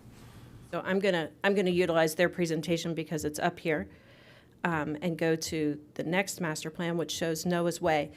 The companion item, which is the developer agreement associated with this project, realigns this access easement number 2 right up here. And that will realign with City Gate Boulevard North. The prior development agreement, we were a little offset. So we were able, with the opening of this PUD, with the companion developer agreement, work with Mr. Mathis and his team to be able to align that intersection to be able to effectuate a traffic signal in the future. That traffic signal would be contemplated either as part of our Collier Boulevard project or with this new right-of-way that we would be receiving, this new easement, could be broken out perhaps as a separate project. In addition, the developer agreement provides the right-of-way along Collier Boulevard for the turn lane for this, to support Noah's Way and this facility, as well as a payment, the actual construction cost payment in the future, because it does make some sense to build that as part of the overall global project. Elevations will change, et cetera. So we want to try to inconvenience the public as little as possible for that. So those are all part of that companion developer agreement. Do you need timing on that payment to ensure that when we're ready to go forward with the intersection improvements, that the money is requisite? That payment timing is within they're going to make an initial payment based on our estimate, and then we will true up with them once the construction costs come in. Okay, thank you. Commissioner Cole. Thank you, Chairman. Actually, that was part of my question, was reference to Noah's Way. If that was going to align, and I heard about possible traffic light, and that would alleviate some of the burden on Magnolia Boulevard, right? If it ever comes to fruition. So, and I should also state, I probably missed part of how else I need to explain this, because it's all up here, but I need to share with you all. The Florida Department of Transportation has the interchange currently under construction. Those interchange improvements extend up to Magnolia Pond, which is the end of Florida Department of Transportation's limited access right-of-way. Our project will come down into this area for the Collier Boulevard widening. In the past, the plan was to remove the traffic signal at Magnolia Pond and relocate it to Noah's Way. However, over the past several years, we've been working with the Florida Department of Transportation based on the development that's occurring on the east side with the Paradise Coast Sports Complex, our landfill in that area, of the need to maintain both traffic signals at that location. So we would, as I said, construct a new traffic signal, and at this time there's no discussion as far as removal of the traffic signal at Magnolia. So we would certainly be able to time those signals together, and as well as distribute the traffic between those two intersections, depending on what continues to happen on the other side of the roadway as well with the City Gate and White Lake Boulevard, and ultimately perhaps a Wilson Boulevard extension. Thank you, Trinity. You're welcome. Trinity, I have a question for you. And this one might be more sort of out there, but that's going to be, that's a very busy intersection, very busy cross section, and it's about to get even more busy with the I-75 construction and all the plans that are coming later this year, next year, the year after. Do you see this as being cohesive with whatever, if you overlaid all the I-75 construction that's coming from, the I-75 and Collier Boulevard exit, all that, that's going to be improved there? Is this any kind of concern? Or, I mean, this looks like this could be a very busy area, but that intersection's about to get improved, I think, with the designs that I've seen. But it's also going to be a very busy spot. Any concerns? What I would say is there's no pain, no gain. For the next couple years, that interchange and that intersection is going to be a little painful while the Florida Department of Transportation takes on their project, and then as we bring on the Collier Boulevard project. However, once those are completed, they will provide adequate facilities for these uses. Okay. I don't see anybody else lit up here. Any other further questions? Okay. I have, the one quick question, unless you're going to make a motion for approval, do we want to have a discussion about providing for more specificity for the interconnection on the southerly piece? Yeah, I mean, I think that's a good point, and I think Trinity answered the question. That's something we got to do now, and I think that if you look at that overlay and you imagine if it was all developed, a walking path wouldn't cut it for me. I would think that would be lackluster. Yeah, lackluster. Yeah, absolutely. So I'm in agreement with you. I mean, something that was vehicular and pedestrian would seem to be the smart thing to do. And if we need to specify that now, I mean, the applicant can always say, "Oh yeah, we're going to do that," but it sounds like we need to specify that right now. Commissioners, could I have for Can you bring up the other site plan? Site plan that has the actual arrows of what you were considering? And as a discussion point, I wouldn't be, I'm for enhancing the specificity, and in that specificity, I'd certainly sit still for an access gate to allow for ingress and egress out for the residents that are in that new residential area or in that residential area to the west, and provide for access for those folks just to keep them off of Magnolia.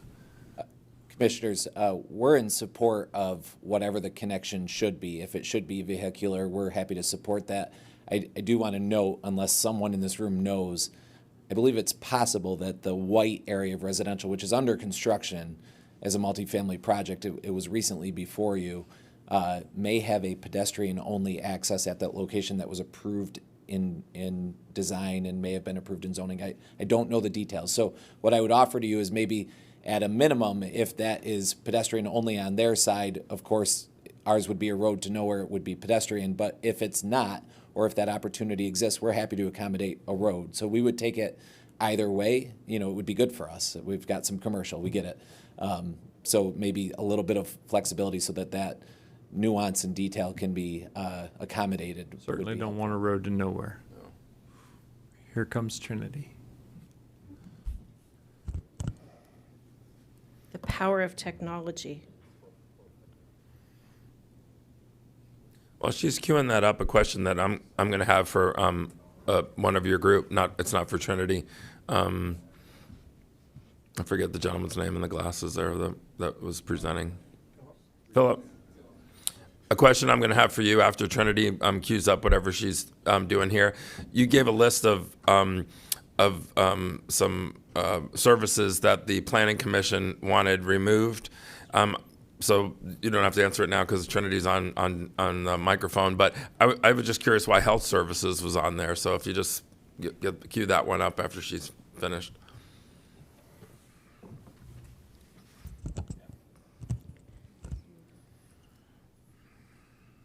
Once again, for the record, Trinity Scott, Transportation Services Department Head. I have to thank Jamie Cook for her wicked fast fingers in the back of being able to pull up.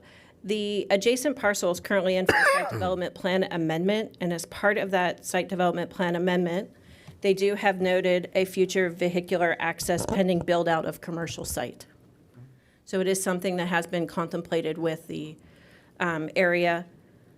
Adjacent, just the commercial site would need to marry up with that location. Does that alignment match what you have?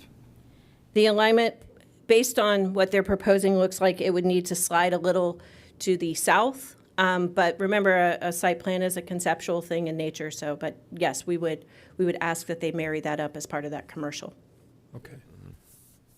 And the applicant is okay with that? He said that he was, but Yes, Commissioner, that's perfect. Now we know where it is. now you know where it is.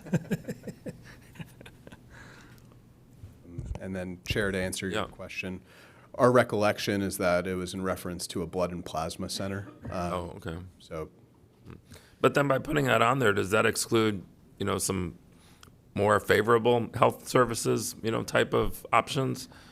it's a great comment. I mean, you sit here and you go, all those houses there, urgent care centers, I mean, people are screaming for them all over the county, and there's long waits, and I'm not saying that, I'm being directive and saying one needs to go there, but when you have health service on there as an exclusion, it sounds like a whole bunch of things would be in that. So maybe a blood plasma center isn't, high on the list, but I can think of a whole bunch of other things that just fell off of the list because that's on there. So I don't know what staff has to say about that. I mean, I would hate to exclude some things that maybe would be good for that community, especially with all those residential units that might be, coming to that area. There's not a whole heck of a lot around there right now when it comes to, you have Physicians Regional at Pine Ridge and down on Collier Boulevard, but health services could be doctor's offices, it could be urgent care center. What are your thoughts, Mr. Bosey? It just seems like by saying health services, the Planning Commission excluded a whole bunch of things that we might want as consideration. Mike Bosey, Planning and Zoning Director. I believe the Planning Commission's thinking on this was the medical offices are one of your highest trip generations. Mm-hmm. So I think it was related to just minimizing the amount of traffic that's associated with the project. Yeah. But then you sit here and go, the reason why there's a lot of trips is because people need the service. So, you lose that. Okay, I don't know what my colleagues think. Commissioner McDaniel and then Commissioner Hall, you're on deck. This colleague thinks that I'm not seeing the rationale behind the exclusion. Yeah, that's Because the need is there, the traffic capacity is there. We're actually reducing the traffic capacity with the use changes or specifics on the use changes. So I concur with your thoughts in that maybe allowing that use exclusion to be lifted if in fact it were requisite. I'd be in favor of that. Same here. Yeah. So how do we, if we are in agreement to override that recommendation by the planning commission? And it's simply a recommendation, the Right. directive, when you make the approval to add that use back to the PUD, and staff will make sure we follow through with that. Okay, Commissioner Hall. Any other comments or questions? I'll make a motion. I'll make a motion to approve both sides of 9B and 9C, the companion item. What's that? 9D and C. 9. What is it? 9 what? It's 9C. 9C and 9D. D and 11. And 11B. As, with no limitations on the use. And anything else I need to add to that motion?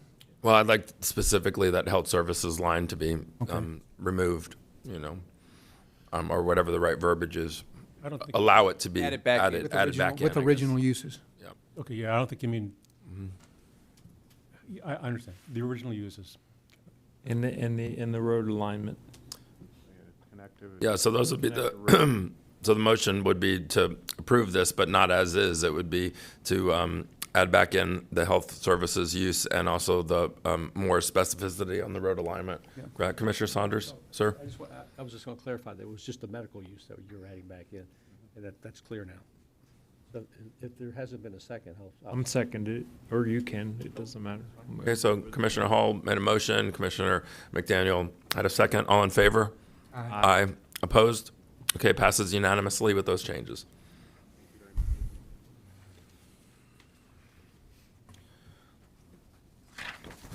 Item 10A is a recommendation to award a 3-year contract for legal services for the Code Enforcement and Nuisance Abatement Board and Contractor Licensing Board. I'll hand this over to the county attorney. You have two highly qualified candidates for this. You couldn't have done really much better than this. Mr. Knoll, once upon a time, was a member of my office and did outstanding work, and we've also worked with the special magistrate over the years, and he's done outstanding as well. Traditionally, these were separate functions. For whatever reason, staff wants to combine them into for one person. That raises issues of potential conflict, but the executive summary lays it out, and whatever the board wishes to do is board's prerogative.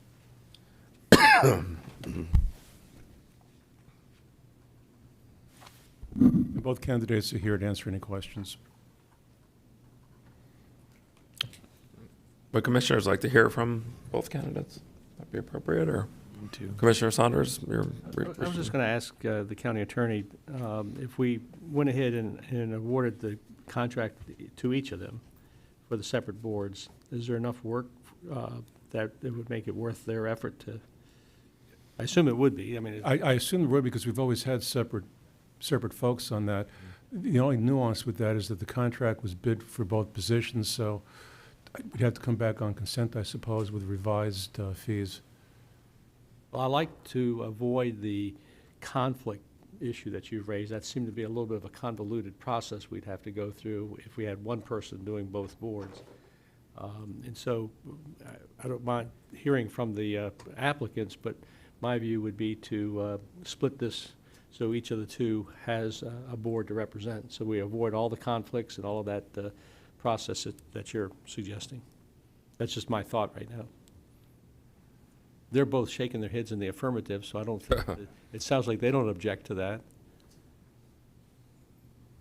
So that, I understand what you would award Mr. Neal the contractor licensing board attorney's position, and Mr. Kevin Knoll the attorney for the code enforcement board? They would have to come back with their different fee arrangement for those two. Yes, sir. For our approval.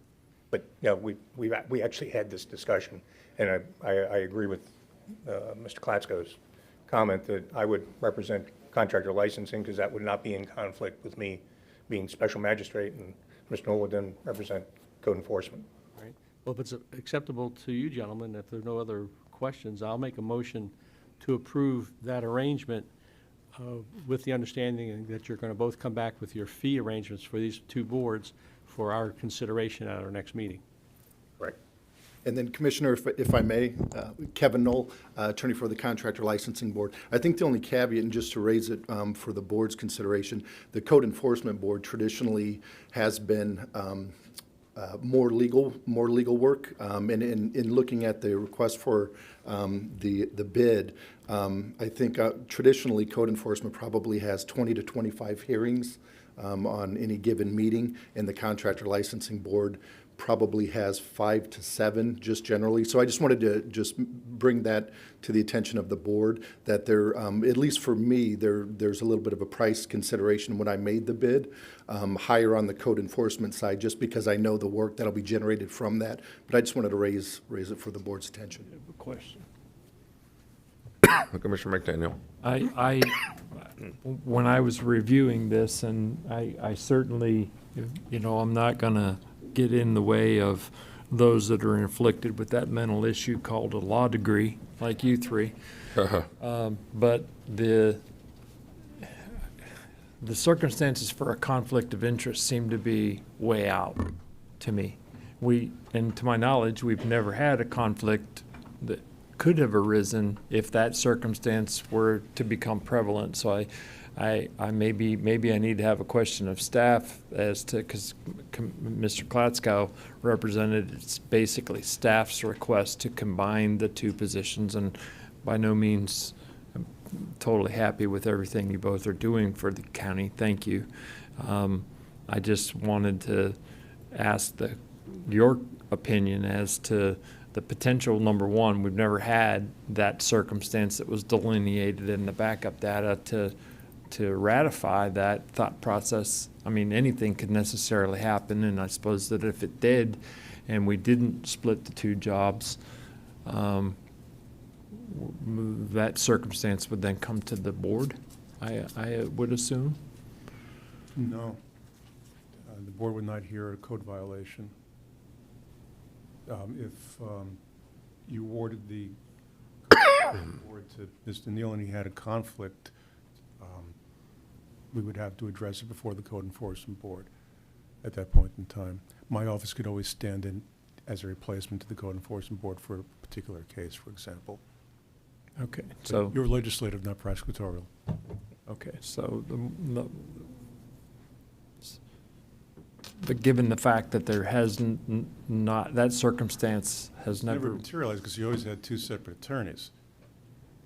And the issue here is, as long as staff can maintain their databases so that violators don't cross-pollinate between the two boards, we'd be fine. The issue is what happens if, but through inadvertence or sale of a property, staff sent an item that had been before the special magistrate to the Code Enforcement Board. That's where your potential conflict comes in. It would be a relatively rare event. Correct. And hasn't transpired so far. It hasn't transpired so far because the We have duties, separate attorneys. they have been separate attorneys. Okay. So that answers the question as to why it had never happened in the past. And I don't have any concern with both of you continuing working for us on the individual boards. It's just, but I think that fee adjustment needs to transpire. So do we need to continue this item and let them come back? Well, The motion was to approve the two gentlemen for the respective boards, but to require them to come back at our next meeting with their fee arrangement, because if they come back with fees that are unacceptable, we just say no. Okay. So, yeah, I mean, they have to come back for, Then I'll- they're approved as the. I'll second that then. I got a motion and a second to approve them specifically by name. All in favor? Aye. Aye. Opposed? Passes unanimously. Thank you, Commissioners. Thank you, Commissioners.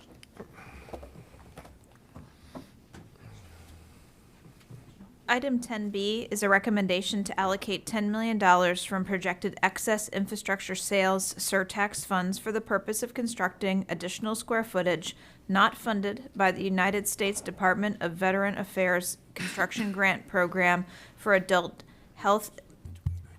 day health care and outpatient therapy services for the proposed state veterans nursing home project and authorize necessary budget amendments. This item is sponsored by Commissioner Saunders. Sir? Mr. Chairman, the reason I brought this forward, we had the workshop, which quite frankly was excellent in terms of giving us a lot of direction on what we can and cannot do. And one of the things that became clear is that the state and federal governments will not pay for new construction for adult day health care services, which we all agreed is very important for this project. I'm not sure about the rehabilitation services. I don't believe that the state or federal government will pay for new construction for rehabilitation services as well. So those two services are very important, and the only way we're going to get those services is if we pony up and put some money into this to enhance the building to have those services.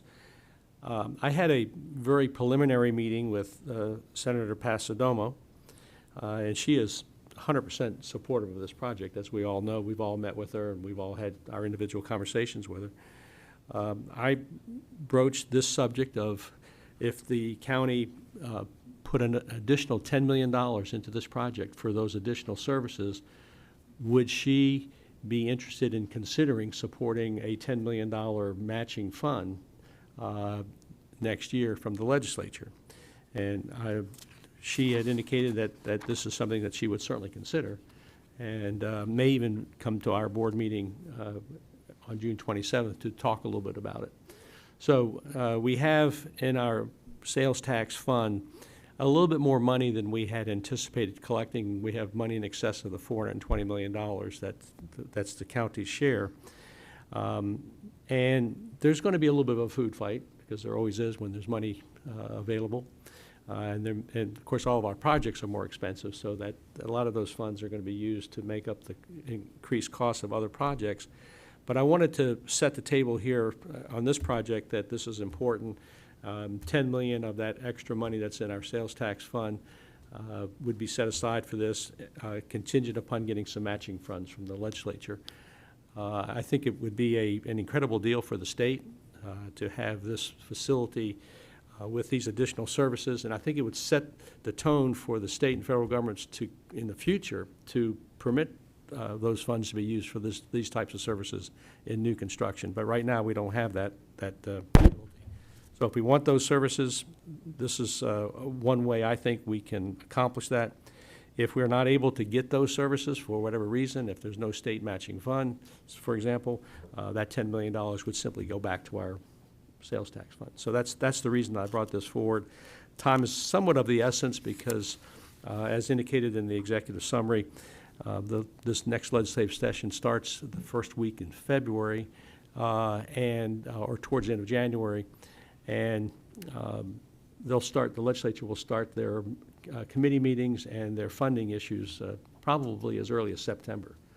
So I'd like to, in addition, be authorized to work with our legislative delegation and with our lobbyists to push this ahead if this board agrees to do this morning. Yeah, I was going to add, I think this is a really smart, proactive move.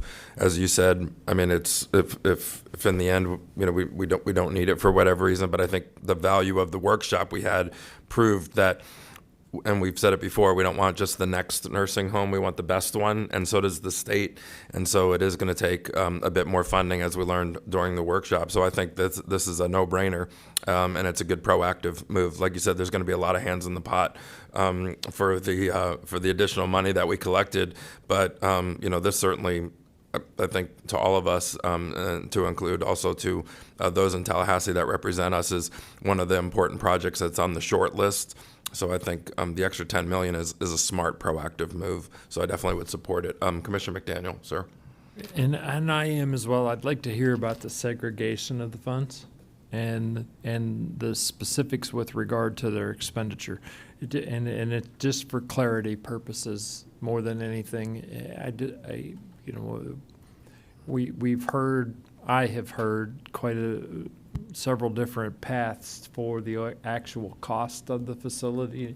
And and certainly, and we did hear in the workshop that the adult daycare center or facilities aren't part of the funding.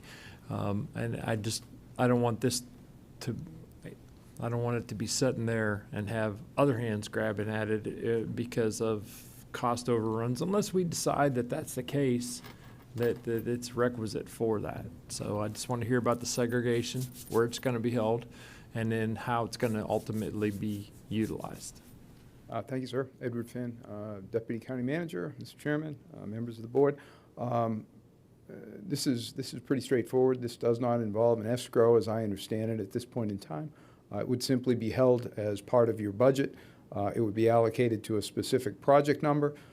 Ultimately, that money cannot move without the proper paperwork in place, whether that be a PO or contract relative to this matter, which would require some subsequent board action. And ultimately, the clerk of courts would not release that money unless the board had initiated the proper action.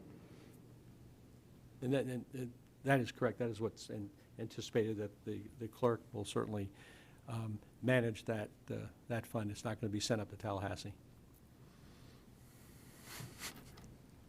Okay. Okay, I don't see anybody else lit up, so Second. Commissioner Saunders, you made the motion. I'll make a motion to approve this, and as I said, I'd like some authority to work with the legislature on this. Absolutely. Obviously, we all can. It's not, but I'd just like to be able to say to our lobbyists that I'm authorized to make certain representations. So I'll add that as part of the motion. Okay, got a motion. I think Commissioner McDaniel seconded the motion. All in favor? Aye. Opposed? Passes unanimously. Thank you. Item 11A is a recommendation to award request for professional services number 22-8006, design services for Wilson Boulevard widening to Jacobs Engineering Group, Inc. in the amount of $5,400,000, and authorize the chairman to sign the attached agreement.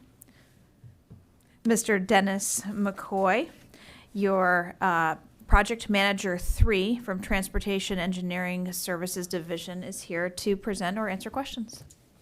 Morning, Dennis McCoy, Transportation Service Management Division Project Manager. This is the Wilson Boulevard widening project. I have a brief overview if you want me to go through the presentation. We're asking, obviously, for your... Yeah, I just have are you number 3 because you're third in line, or how did you get that designation? It's a long story. I'll make a motion for approval. Thank you. Second. Okay, got a motion and a second. All in favor? Aye. Aye. Opposed? Passes unanimously.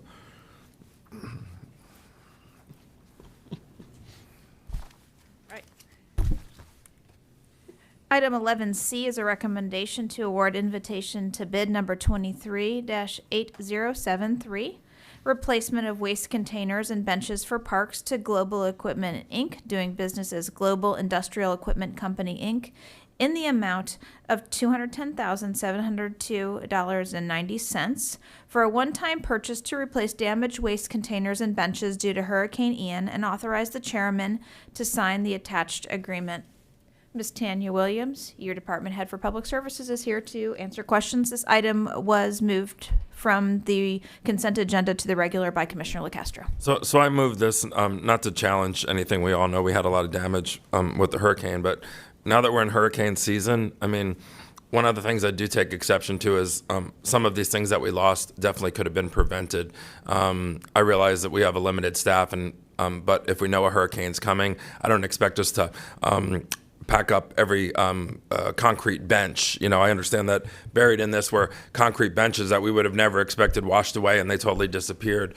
But buried in this is should be maybe a smarter process on gathering up our garbage cans and storing them somewhere, tying them up, doing the things that common folks, you know, do in their normal homes. But we at the county have to do it as well, because this is real money. And most importantly, what's not mentioned here, and it affected my district significantly, was the loss of AEDs. You know, we have AEDs in all of our parks and strapped to all of the walls on all of our marinas. And I don't want it to be lost here that we lost quite a few AEDs that were either waterlogged or they got washed away or somebody stole them or all of the above. And if you didn't know it or not, the way that I found that out was some AEDs at Goodland were removed by our facilities team to sort of spread the wealth in the areas where we lost quite a few AEDs. The reason that was a problem was soon after that, we had an issue at Stan's where somebody went into cardiac arrest. So somebody ran over to the park where there's an AED, and they found a plastic bag over the AED. And the AED was gone. It was removed. And so in our reverse engineering, what we found out was, okay, facilities took it upon themselves that we have some places that lost maybe all their AEDs. And although we have a lot on order, they're on order probably by every county that was impacted, and those are actually pretty expensive. So a garbage can is one thing, but the AEDs are several $1,000s. So I didn't pull this off because I have any kind of challenge with the payment, but we're a week into hurricane season, and I just want to make sure. I wanted to go on the record and also send a message to our staff that we've got to have a much tighter process. We can't afford to lose these things due to sort of lack of attention. And the AEDs were a big one. Like I said, obviously we can't pack up everything, but we got to do a much better job because spending $250,000 now on replacements of things that maybe could have been saved, and then I don't know if the AEDs are buried into this number, but I know we had to order quite a few. Correct? Good morning, Commissioner. For the record, Tanya Williams, Public Services Department Head. And Commissioner Chairman, you are correct. We can always do a better job. And as we looked back on Hurricane Ian and the impact of Hurricane Ian, of which we, current staff, myself included, have never experienced in regards to storm surge. You are correct. We lost a large number of garbage containers. For the record, each container weighs 600 pounds. It is precast concrete.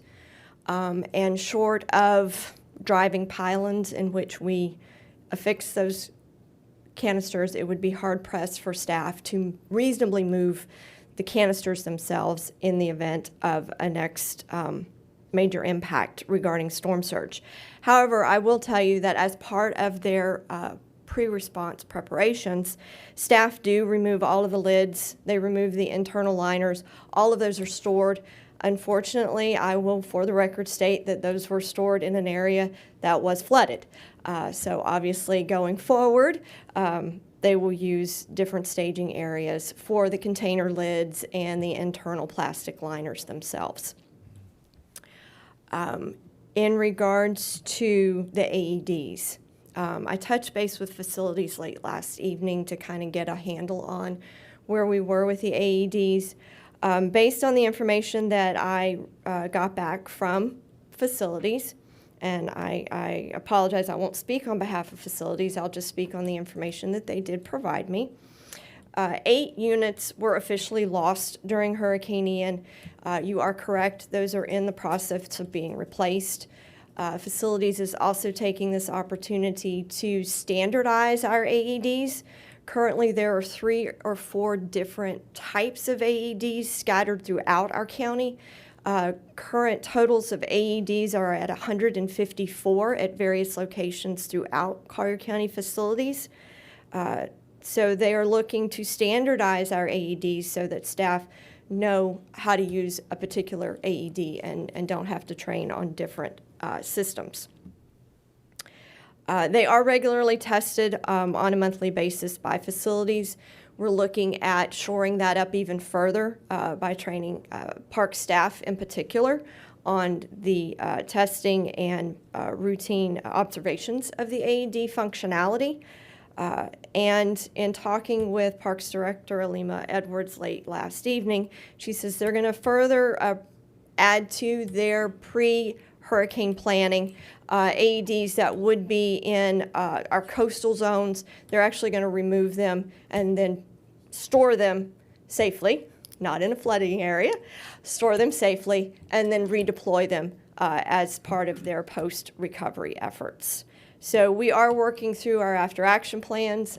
Staff take that very seriously. They look at areas in which we can shore up our response, both pre and post, and we will, as you stated, Commissioner, we will take corrective action where it is warranted. Yeah, that's the only conversation I wanted to have here, that we're tightening up our checklist. I can appreciate that the garbage cans weigh 600 pounds, but the AEDs don't. No. And they obviously don't need to be brought, 20 miles away to a secured area. They could have been put inside of the facility or the marine at a high location. Granted, if it's flooded with 20 feet of water, nobody expected that.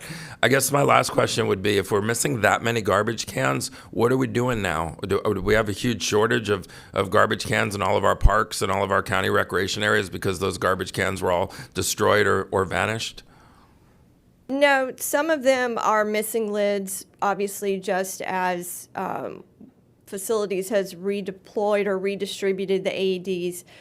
Parks has ensured that there's adequate trash and recycle receptacles in the interim until we can actually get the more permanent solution. Okay. When you talked with facilities, did they have a timeline on when the AEDs that they have ordered?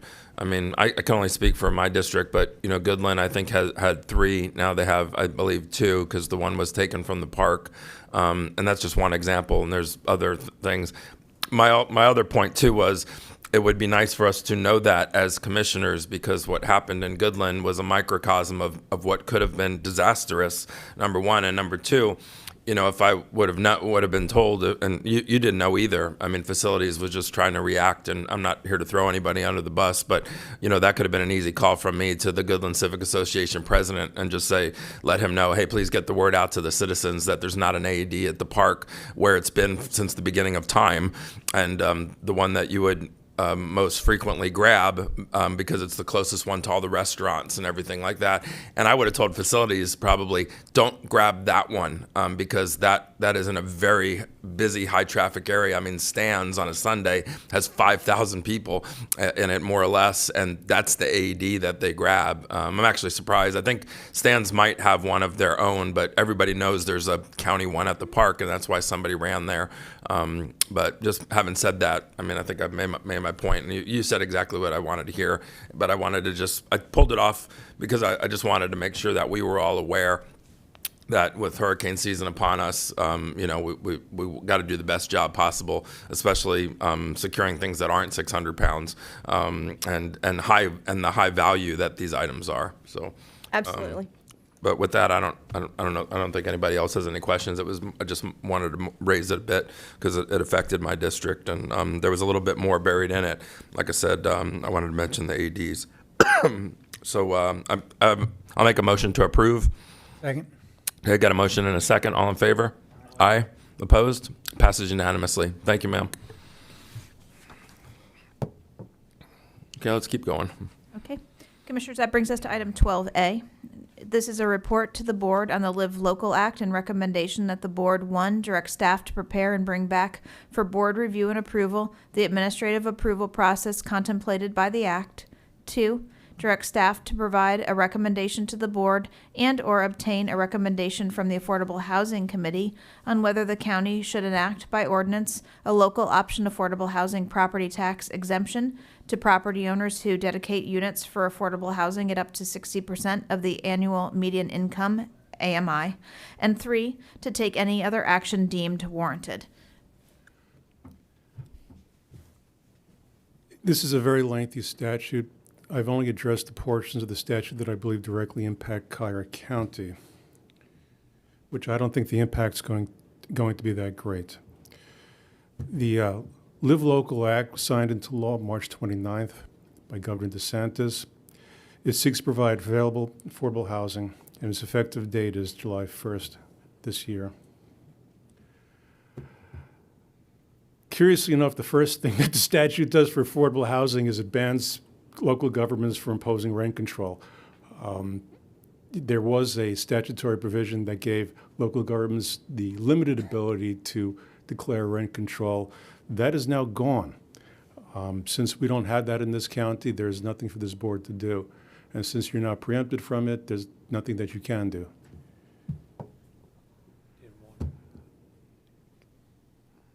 The statute focuses on commercial and industrial areas. Okay, it does not impact residentially zoned areas.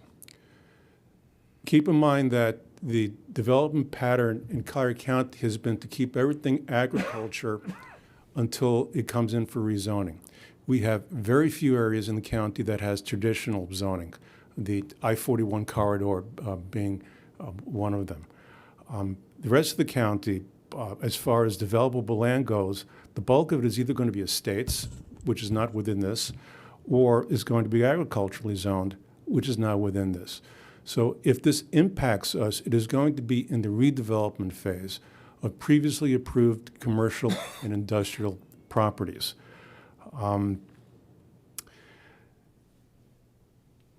If this comes about, then it is an automatic process that is a staff-driven process, not a board-approved process. An affordable housing developer would come forward to staff. He'd have to set aside at least 40% of the units as affordable for a minimum of 30 years. I'm not sure at this point in time who verifies that, but we'll worry about that if and when that comes. The density is something that we've been concerned about. I've talked with Mr. Bosey about that. Arguably, you could use the 91 acres from the mini triangle. I would strongly argue that that was a one-off CRA project that has no bearing on the rest of it. I don't think anybody, by the way, would ask for that anyway, and we'll get that reasoning coming up. They have to satisfy all LDC requirements. That's setbacks, parking, height. Our traditional height is, the setback would be half building height. Now, what developers do to get around that is they come to you with a comp plan amendment coupled with a PUD amendment, which then allows them to do the greater density. But for that, there are significant site limitations on the density. As Mr. Bosey was saying before, 16 units per acre can be difficult to fit into a traditional site. You also have the issues that they have to have provisions to manage the water. And, you know, we're all familiar with the lakes throughout Collier County and developments for that. The county must consider parking requirements, reduce parking requirements if the developments are located within 1/2 mile of a major transit stop. I would suggest that we give some considerable discussion on not doing that. Having lived in a development once upon a time that didn't have sufficient parkings, it is a nightmare that you would be imposing on the residents. And Collier County does not have a lot of on-street parking, so to have a small parking lot really reduces the amount of visitors that could actually get there. This isn't like other areas where you simply park on the street. So can I interrupt? Just Absolutely, this sir. is a statement. So must consider doesn't mean must. Exactly. Okay. All right. Thank you. All right. So the impacts on Collier County, again, I don't think there are going to be many impacts, both because of our zoning pattern and because of the LDC requirements. Having said that, the Act specifically allows developers to bypass the elected body. So it's as of right building. They simply have to meet the code requirements. Staff is going to have to develop some sort of administrative process to handle this. I would strongly suggest that staff come back to the board so that the board could look at this administrative process, because that'll be the only time you have to see what this is going to be like. Once you bless this process, staff will simply be administering these things. You're not likely to know about it until the buildings actually come out of the ground. Board action would be requested would be, again, to direct Mr. Bosey to come back with the administrative review process for these projects. Affordable housing, there is a requirement that we publish on our website, which we already do, county-owned property. I don't think that we have to do anything to conform to this. I spoke with Cormac. He agrees that he doesn't believe we have to do much, but he will take a look at the statute, and if there any tweaking needs to be done, we'll certainly come back to the board on that on a staff level.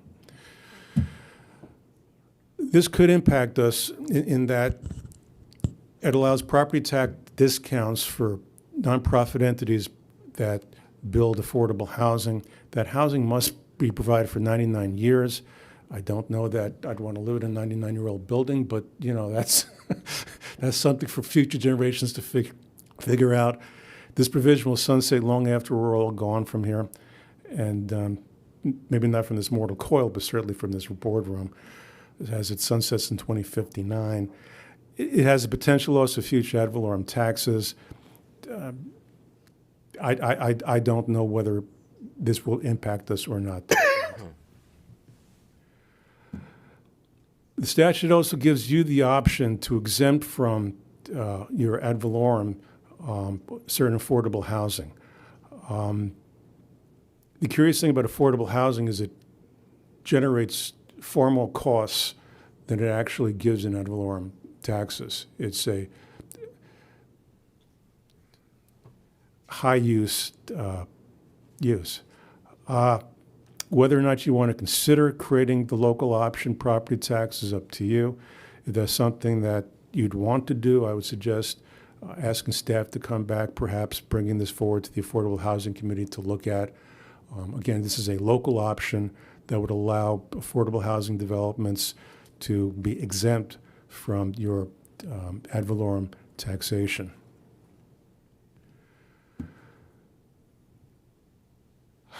This is something that Jamie did years ago to expedite the process on building permits. We're not required to do it.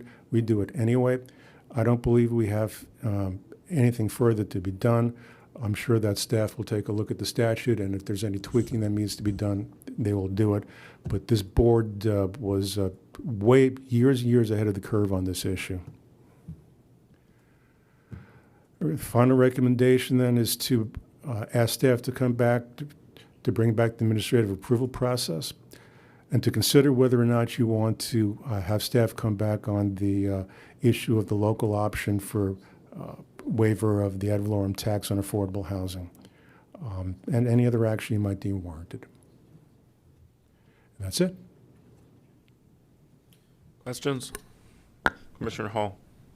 Mr. Klask, I just one question. So if we opted in to allow property tax relief, is that like in perpetuity, or can we say, you know, as an incentive, you get the first 3 years or whatever you need, or are we locked into it, or do we have options for timing? I think you probably have options on this. I mean, again, this statute is new. I would expect next year the legislature will come back and tinker with it. They often do. But yes, I think that you could create a, even on a site-by-site basis, some sort of temporary exemption. Thank you. Thank you. I guess I'm a little concerned that Tallahassee thinks this is a very important program, and they're all proud of passing it. I mean, we all met with Senator Pasadoma personally, and although we didn't have a long discussion about it, she basically told us in short order, this is coming, and you may not like everything in it, but it's you know, important, and you know, said all those other sort of adjectives, and you know, to just get a summary on it here and hear that it's that your takeaway is it's of minimal impact to the county. Now, I realize part of that is, and I agree with what you were saying, that we already do a lot of these things that are in there when it comes to expediting permits and some other things. But I thought buried in this was going to be some pretty directive things that were going to change the way we do business here at the county, and that we just couldn't dismiss it because we didn't like it. Now, you clarified that by saying there's a couple of things in there that say must consider, not definitely have to do. And that actually surprised me, because when we were all in Tallahassee, it sounded like a whole bunch of must-dos were coming our way. I mean, didn't it? And I think you said something to Commissioner Hall said something to Senator Pasadoma and kind of caught her off guard a little bit, saying that I'll look into it. She said, I'll look into it. An hour and a half later, it passed. Yeah. I don't know if there's any other questions here. This is just an overview. We're not voting on anything. Commissioners, we're very unique. You have the combination of your zoning pattern, which is mostly agriculture in the States, so that takes you out. Plus, we're as expensive a county as there is.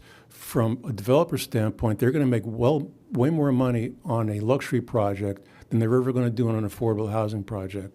So from the economics of it, unless we have a significant economic turn down here, I think you're going to see more and more units being built at very high rents. I mean, my understanding that the units across the street from us are going up to $4,000, a piece, and it's just astounding to me, just how expensive apartments have gotten in Collier County. Are we voting on your recommendations that you had there? Just acceptance of the Just report. accept it. Okay. Well, Commissioner McDaniel.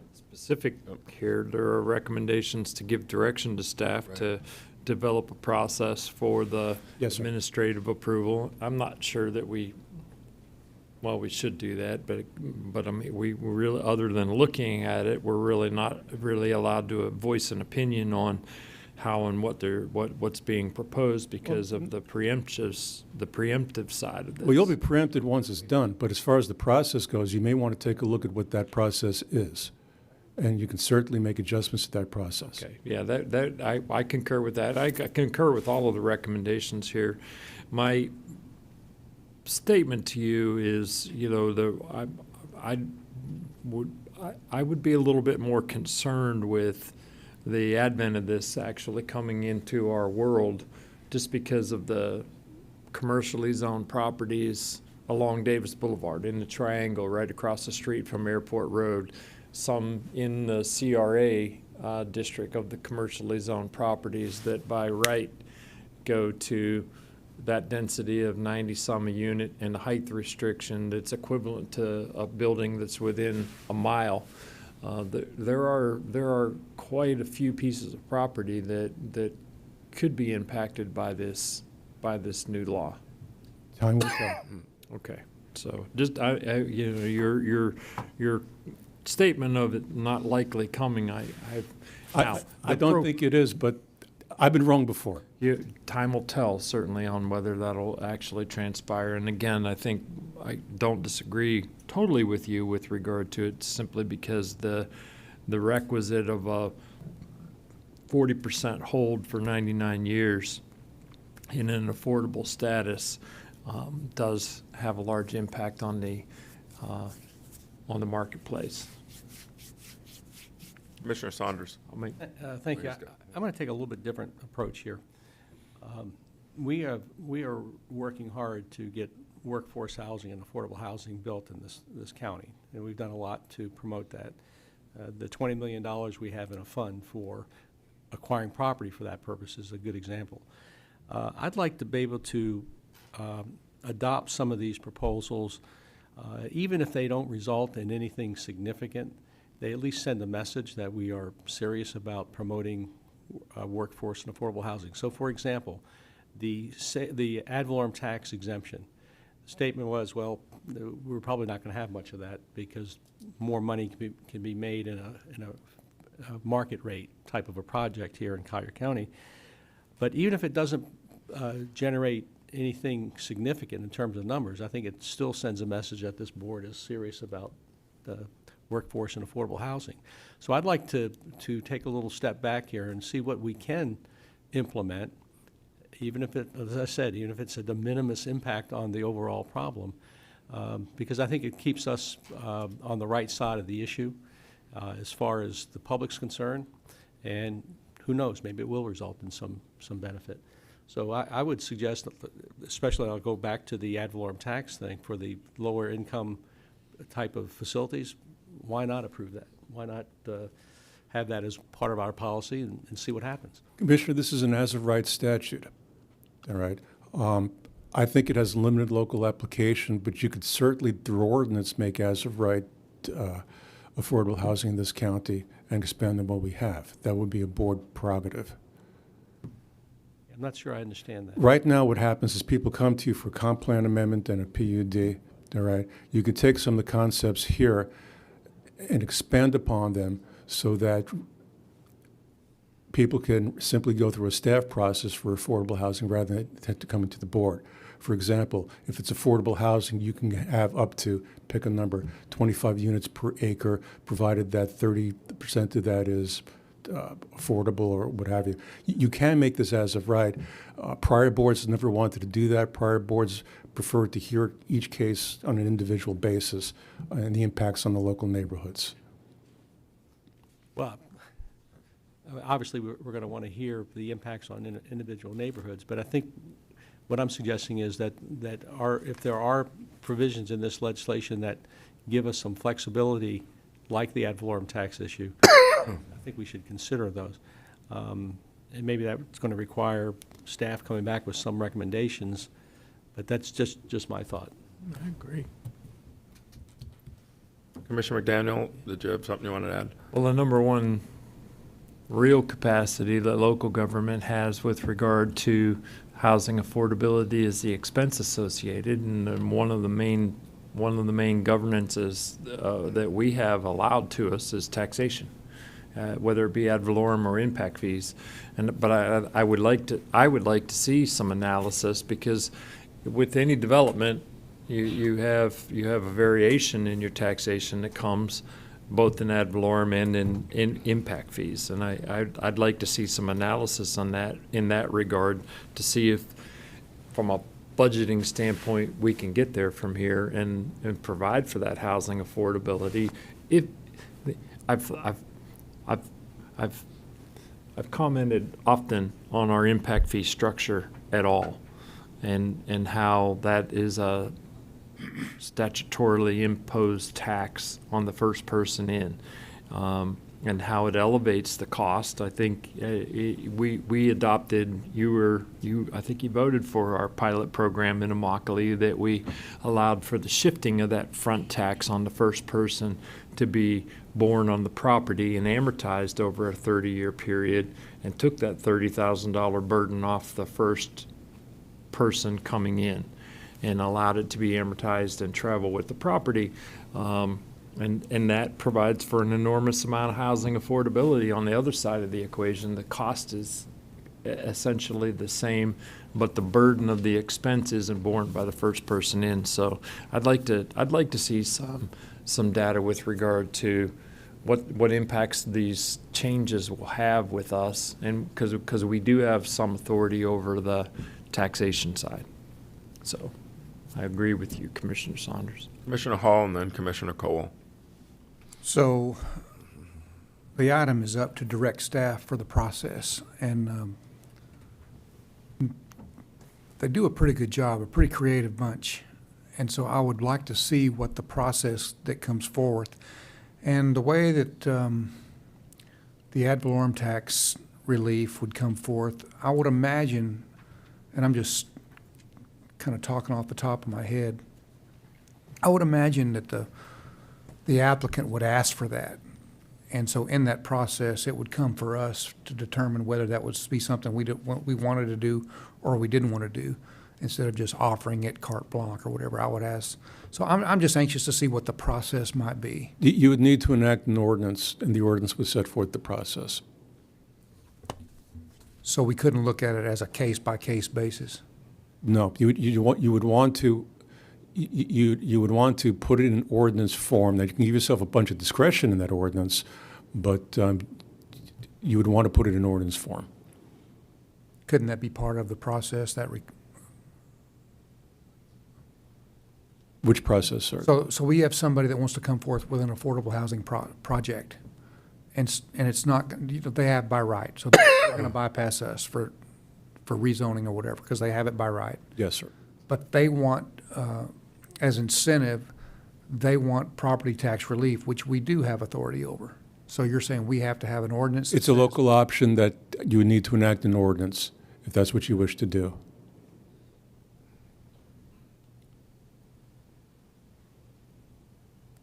I guess when I think about an ordinance, I think about an absolute. So how can we word it, or how can we do it to where we have, on a case-by-case basis, if someone asks for property tax relief, we have that authority? If you want to direct me to work with staff, I will come forward with a proposed ordinance for your review. I mean, you hear what I'm saying. I do hear what you're Okay. saying, sir. Commissioner Cole. Thank you, Chairman.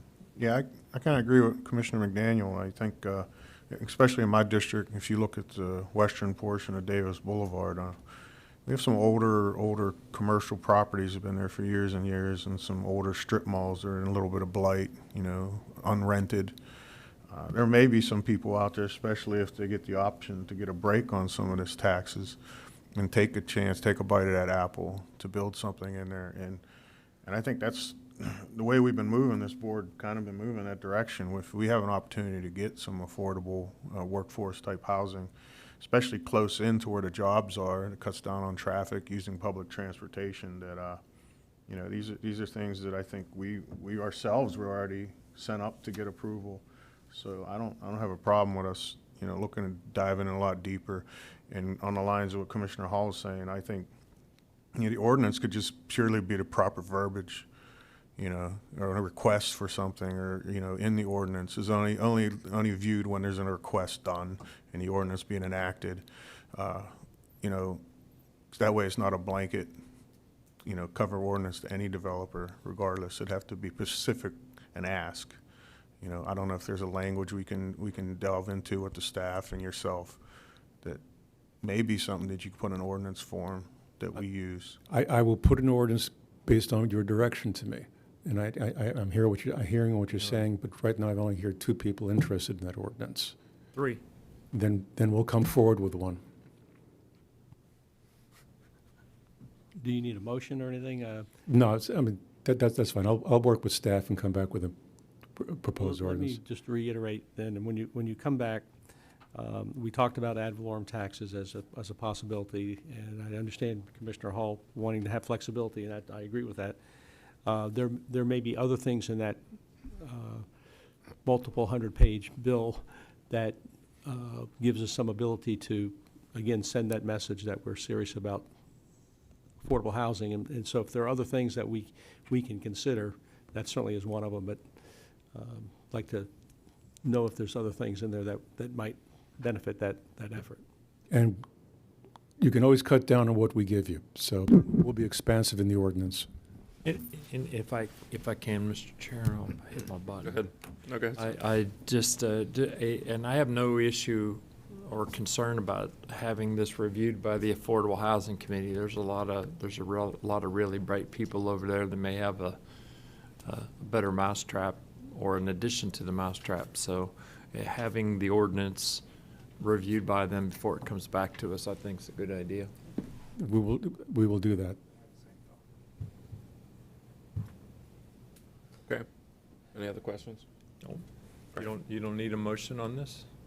No, I got I got full direction from the board. Thank you.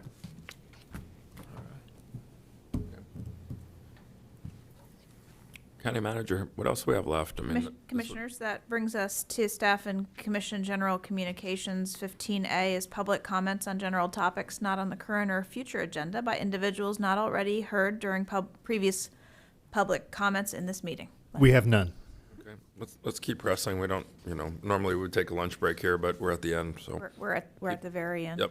Right. Just a reminder, we do have our budget workshop starting at 9 a.m. on Thursday. Right. So I'll see all of you there. And I only have one other item. We did receive correspondence from the City of Everglades because the governor still has not signed the budget.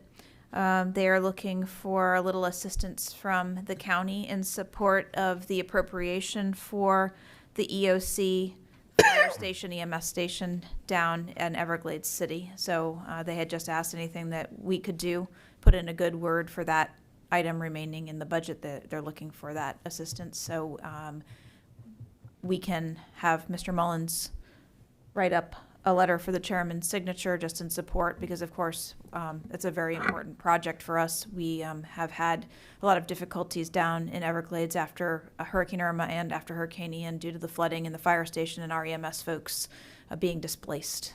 So that project moving forward is a good thing for everybody. I'd be really happy for that letter. Yep. Okay, let's do that. We'll have Mr. Mullins prepare it for your signature. Thank you. That's all I have, County Attorney. Nothing further. Thank you. Okay, Commissioner Colwell, any closing comments? No, I just think we had a very efficient meeting today and got through a lot of things quickly. Commend you. I was sick, so I didn't talk as much. I didn't want to say that. I was Note to silence. commending you on how you. Silence prevails. Listen, you guys you're not supposed to agree. You're supposed to say, no, we love you. Commissioner Saunders? Thank you, Mr. Chairman. I'm going to bring up one topic that's kind of really old news, but I think it's important. Back on January 10th, that's when Commissioner McDaniel had brought up the summer recess issue. And I had suggested that we have 13 or 14, 15 members of our staff that sit in these meetings all day long. We have the Monday one-on-one meetings that take all day. But that's only the tip of the iceberg in terms of what staff has to do to get ready for these meetings. And then we put on them all kinds of study requests. We just did one for the county attorney to come back to us pretty quickly on what we can do on workforce housing. I think it's important not for us, because we're not on vacation. We have a joint MPO, Collier and Lee County MPO meeting at the end of August. I mean, we're here, we're doing the things that we need to do. But I think it's important to give our staff a bit of a break here. Given the time off from meetings to complete the studies that we asked them to do. If they want to take family vacations, I can tell you, we have an incredibly dedicated staff. And if we say to them, listen, we're going to have a meeting, our meeting in August, but staff doesn't have to be here. We don't have to have everybody here. Well, that puts a lot of burden on staff, because they're going to want to be here. They're going to want to be available, because that's the nature of the way they work. And we've witnessed that every time we're here. I bring this up again because on January 10th, we had 2 new commissioners, and it was really just your 3rd meeting. Mm-hmm. So you really had no idea what's involved in all of this. And so I just wanted to raise that subject to see if there's any consideration of going back to our normal, what was our normal meeting schedule, a meeting in July, and then come back in the first week of September for our budget hearings. I'll just throw that out. If there's any interest in that, we can proceed to change our schedule. If not, then we just continue with the schedule as adopted on January 10th. Kind of just like, I started thinking about this, and I was thinking about traditionally what you guys have done in the past, and I looked at the August month, and I kind of questioned it, because when I look at family vacations and things like that, in Collier County, historically, our kids are back in school first week of August, second week of August. It's usually the month of July is when the whole family is together as a unit, where they don't have any commitments. And I just thought it was odd that you guys traditionally always did August, because really, there's no, at that time, people were going back to their business, especially here with the families and people have children still in school. So, I mean, if anything, if one meeting here to give them a break, I think would be more justified in the month of July than in August, when the families are actually combined as a unit. I just looking at it from outside, and I was kind of, dumbfounded why August was the particular month. Because I know me as a father, I never had time to take off in August because my kids were back in school and, type of things like that. So I'm just putting it out there, just saying if it does happen and we happen to go back, just maybe the dates just don't coincide. I don't know. Just throwing it out there. Commissioner Hall. When this first came up, we were brand new, and I certainly didn't want to give the impression that I didn't want to work, which that's kind of what I was thinking. I had no idea how the ebb and flow of staff and the work that, 1 week on and 1 week, it takes 1 week to prepare, then they got the week of the meeting, so I really didn't have that idea. I started asking them, I started talking to them. I said, if we had the summer break, it's not about them taking vacation. Sure, they can do that if they want. But what they mostly told me was, this is a time that we can catch up. And it's, I'm working anyway. I'm working all through the summer. I've got Florida Housing Conference to go to. We've got the joint MPO. We have constant meetings with people. So it's not that I'm not willing to work, because we are working. But if we took the break and allowed them, maybe we don't need the 3 weeks, maybe 2, but I would prefer to have the break or to hear from them what, I don't want to put them on the spot because they're talking to us, but I'm not opposed to bringing it back.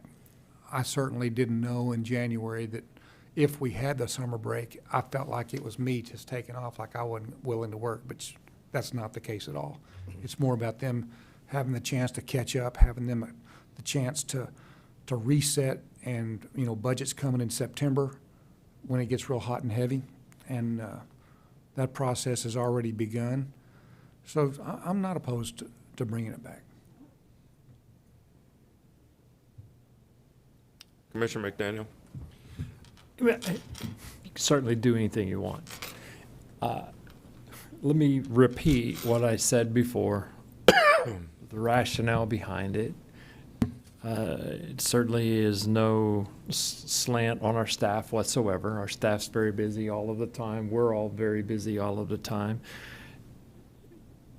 We're here to do the people's business, and we're not a little less than 100,000 population community like we were 40 years ago when I moved here. There's 400,000 people that live here, and those folks deserve, whether needed or not, or the current situation is set up to allow them, they deserve the access to their government in an official meeting status, number one.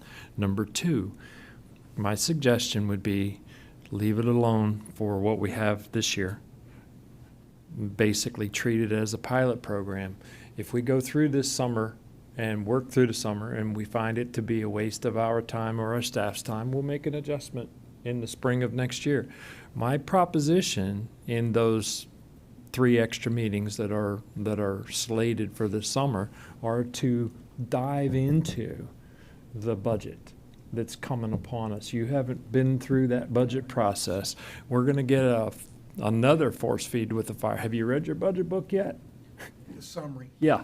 So we're going to get a force feed with the fire hose on Thursday with regard to this budget, and use those extra meetings. We've already agreed to withhold contentious land use items during those extra meetings, and use that period of time to dive into the budget, to work with our staff to make sure that the newly adopted vision statement, mission statement, business plan, and budget priorities are being adhered to by our staff. And that was my rationale behind it. Now, if you all want to change or shift back to what we were doing before, I'm fine with that. I mean, I'm not going to throw myself on this sword. It just is, things are different than what they used to be. And so I would prefer, and we can debate it again if you want to bring it back as an official item, but those were my rationales when I brought it forward for 6 years in a row, and they are still my rationale for continuing. Well, it's scary, common, yeah. So anyway, excuse me if I may, it makes great sense, but at the same time, you said our agenda items are limited because of lack of public access, so there are things that we're not going to bring up. And it was just a time, I think, you said, just keep it for the summer, and or keep it like it is, and if we don't need that, then we can adjust it. I'm thinking if we keep it like it was, and we do need it, then we can adjust it. It's going backwards. I've sat through the force feed with the fire hose in the budget process, the workshop that we're having on Thursday, where we can't take a vote. We don't vote on anything during that workshop. Staff sits here in front of us and tells us why they're doing what they're doing, how they're doing what they're doing. I remember last year in the campaign. And so, again, it's my. If you want to bring it back, bring it back. If there was rationale behind why I was asking for it. No, I understand. So it's up to y'all. It's up to Commissioner Saunders if he wants to do something different. Commissioner Saunders. Yeah, we do have a lot of work to do in terms of the budget, and between now and our meeting in July, we have a lot of work to do in terms of going through the budget, and we have a month now to do that. And then when we come back in September, we have that whole month again to do that. And so it's not that we don't have time to, on an individual basis, to review the budget, and it's not that we don't have time to work with staff on what the priorities are. We have plenty of time. We've all sat through budget hearings except for a couple of the new folks. And generally, we start at 5:05, and if history is an indicator of the future, those meetings are usually over by 5:30 because we have no real questions. We have very little public input because our budgets are so well done. So I don't think we really need a meeting in August to go over the budget. If we do, as Commissioner Hall has said, we can always do that. One thing I did learn, and over the years that I've been on the board, is I know how to count to 3. And right now, there are 2 of us that have said we'd like to kind of consider going back to the original schedule. And we have one that's indicated that maybe we should not meeting in July. But I think it's too late not to meet in July because we have. I was just throwing it out there in consideration because I just thought it was a funny timeline you guys always follow. Yeah, and maybe next year the timeline should be different. But right now we have our first meeting in July. We're really digging into the budget. We're adopting our maximum millage rate and doing things that we don't want to try to alter that now. We aren't altering it. We've always met the first meeting in July, always, and then we took the second meeting in July off and then both of August, Correct. which is a crucial period of time in our business I was in the middle of a process. sentence, and I don't want to interrupt you, but you just interrupted me. And push your button and let's be orderly about it. But I was in the middle of a discussion. Complete your sentence.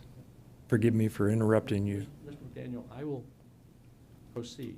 Commissioner Saunders has the floor. So I was saying that I can count to 3, and it looks like there are 3 members that want to consider this. And if that's the case, and Commissioner Colwell, I don't want to put words in your mouth, but it sounds like you're interested in reconsidering this. And if so, then we will. I mean, I think you're asking me a question. I think it should be case by case. I don't know if even if it's as simple as, you know, us giving the chair the authority to look ahead and say, you know, maybe this particular meeting in August or this particular meeting, it may not be necessary. And in the prior meeting before that, we just take a vote from the dais and say, all right, that particular meeting's not going to happen. But I don't know about, you know, reversing anything we've already done. I mean, if that clarifies what my statement was, I was just drawing attention to in the past, and I was looking at it and I didn't see the logic. But now I see the logic because there's the moving parts behind, not so much that giving our staff a break to be with their families or giving them vacation time and stuff like that. I looked at it that way as why you guys did it in the past, but evidently that's not why you did it. It was based on where the budget falls and where our meetings fall and where we go from there. So it was a large part of it, and so we have, I think, 2.5. Commissioner McDaniel, did you have a comment? And then on Commissioner Hall.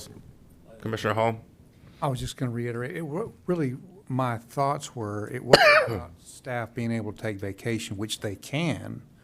It was more about them being able to catch up on the stuff that we put forward to them. And then when we do come back, we hit the budget running, and then they're caught up. And I've talked to all departments, and that's the general consensus.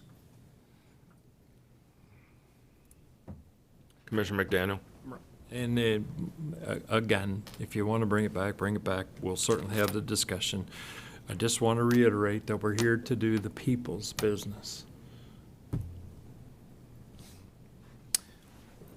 Here's what I would inject here, rather than just do something on the fly to adjust July and August meetings in June. Why don't you chew on it, give some thought to it, bring back a viable motion with, or you can overrule this. I mean, obviously any commissioner here can do anything, but we're talking about 3 meetings. You know, we voted to have, you know, a second meeting in July, which we normally wouldn't have, and the 2 meetings in August. So I started to hear Commissioner Colwell say something that I thought maybe had merit, not that it didn't, but just got me thinking, okay, is there one of those 3 meetings that we would not have, but we would sort of split the difference and have 2 of the 3? And I mean, I'm here trying to do math in my head and see what I would support, but I don't think, you know, doing some quick knee jerk here, or maybe there isn't a knee jerk. Like you said, you can count to 3. If you count to 3, I'll probably stick with what we already voted on, because I agree with Commissioner McDaniel, and you know, it's something that I supported since I've been in this seat for different reasons. I mean, I hear everything everybody's saying. I disagree with some of it. I agree with some of it, but I don't think that. Well, I'll just leave it there. I mean, I said my comments when we voted on this, and it did pass, and I still stick by that. I don't think we're a high school where we take summer vacation, and you know, I don't mean to say this to disparage our staff at all, but Microsoft doesn't take a summer vacation so people can catch up. Like I said before when we voted on this, give me the names of everybody that needs catch-up time, and I really don't think that's an actual assessment. It's not a matter of people use the summer to catch up. That I would hope that's not the case, because then it sounds like we're very inefficient, because I don't think Arthrex takes off in the summer or NCH to catch up. So that's what I had said previously, but my suggestion would be chew on it, and we got another meeting in 2 weeks, and if somebody here feels passionate about it, come back with an actual motion with something specific, or make a motion now if, like you said, you think you can count to 3 and you have 3 votes. I got Commissioner Hall lit up, and then Commissioner Saunders is on deck. I just wanted to throw out, maybe not three meetings in a row, maybe come back in the last week of August, so it would give them just some time to reset. I'm not saying, we do the people's business. We're just not up here doing the people's business. And we're limited on the people's business that we do because we're waiting on Publix to come back. So we're postponing some of the projects that we're gonna make decisions on so that there is public input. And that's my only thought. I have had those conversations, and the heads are nodding. So I was just, we don't have to say, hey, we're going to take 3 weeks off. Why don't we take the last July and the 1st of August, the first meeting of August? And that's a month to reset. So that. Commissioner Saunders? I think that would be a reasonable compromise, and I'll make a motion to do that. Commissioner McDaniel, sir, you let up. Yes, and I just would suggest before we, you can vote on anything if you wish, but have a look at the in absentia agendas that occur in September, that have occurred in September, and the amount of business that actually transpires during that period of time that we vote on in absentia. That business that transacts for the people, have a look at that before you pull the trigger. What is in absentia? After the fact, it's already done. Commissioners, if I can clarify, so during the summer, in that period of time, the 2nd meeting in July and the 2 meetings in August, we actually prepare an agenda to continue with a lot of the ministerial and administrative work of the county. So the things that would appear on the consent agenda. It's that type of work. We have rules on what can go on there. It is nothing that would have to appear on a regular agenda. There's dollar thresholds of control as well as span of control. So it's the routine things that you see on the consent agenda continuing on into the summer, allowing people to buy things, to enter into certain types of contracts and only certain types. Lots of rules apply to that absentia, and then it's ratified by the board when you come back from the summer recess. Yeah. Here's what I'll say. I haven't been in the seat as long as Commissioner Saunders and Commissioner McDaniel, but I do remember when we came back from summer break, I actually was kind of surprised how stuff was stacked up. And maybe it didn't put us into a tailspin, but one of the reasons why I supported working through the summer was so that we kind of had more of a cohesive accomplishment of things. The other thing, too, is sometimes is said, well, in the summer, nobody's here, it's seasonal and everybody's gone. Well, the people that live here all year round don't feel that way. And, allowing somebody to come to that podium every 2 weeks is important to that person. So those were some of the things that factored into it for me. Granted, we're not going to vote on anything ginormous over the summer. We already know that. But the regular business of buying garbage cans and AEDs and passing permits and talking about roads or having a meeting to get ready for the budget, I agree with Commissioner McDaniel. This isn't maybe 100 years ago, before the centennial, they could meet, once every 6 months and do the business. But I just think this is a big, huge machine. And my initial thought of voting to work through the summer was similar to what Commissioner Colwell was saying, is have the meetings on the books, and if we think that there's not enough on the agenda at any time, we can say, we could cancel a meeting. But I just thought that was more proactive than saying, let's take the summer off, but if we have some business, we'll throw a meeting on. I like it the other way around, which is we're going to meet, and if we think the meeting is totally worthless, but I think we're going to find out no meeting is worthless. They might be a little shorter like they are today, but there's always business, to do for the county. That was my initial thought. I don't know if we're squeezing too much juice out of this orange right now, but Commissioner Saunders, did you have something you want? No, I was saying that if you do recall back last September when we had our first meeting, we actually had very short meetings through September. And I remember commenting that, there was no backlog. So I'm not trying to contradict what you said, but that was my recollection of it, was that we really didn't have a backlog. And as Commissioner Hall has said, we're here doing the work. If we need a meeting, the chairman can call a meeting on his own motion. 3 commissioners can come together to call a meeting. The manager can call a meeting. So we're available if necessary. We have a motion. I think it's a good compromise. If that passes, then that's fine. If it What's doesn't, the motion was, Commissioner Hall had said, why don't we just not have a second meeting in July and not have a first meeting in August, have our second meeting in August and move forward from there. And I thought that was a reasonable compromise. I think it gives staff, as Commissioner Hall said, gives staff a month to recalibrate and go through the projects and come back ready to defend the budget. I'll second it. Okay, got a motion and a second, which would basically, if I'm summarizing correctly, so we wouldn't have a meeting. We would have a meeting the first week of July, no meeting the second time in July, no meeting the first, it's not the first week, but the 1st of August, and then the last, we would have a meeting. So basically, we're crossing off 2 meetings and keeping the second August meeting, correct? Yes. Is that right? Okay, so I have a motion and a second. All in favor? Aye. Opposed? Aye. Aye. Passes 3-2.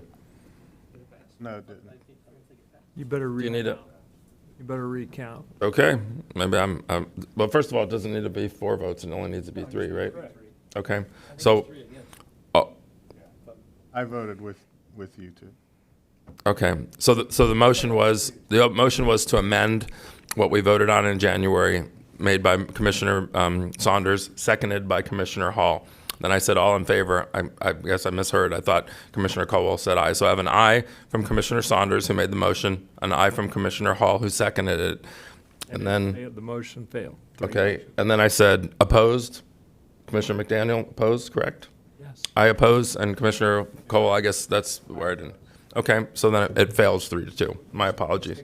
You had your cold going on. Yeah, it might be. Yeah, maybe one of the things I was going to say too is, the 5 commissioners, we used to sit all next to each other. This is sort of a COVID spreading out, kind of thing. We'll maybe talk about that at the next meeting. But I actually have a proposal for seating. One of the things that I really like is how we did pass the motion of the previous chair would be at the would take the tourist development council, that position, and so that rotation is good. And also just the way we sort of sit up here, I did want to ask you all, did we want to sort of, do you like having the spaces in between us, the sort of COVID thing? I don't want to be that close to Okay.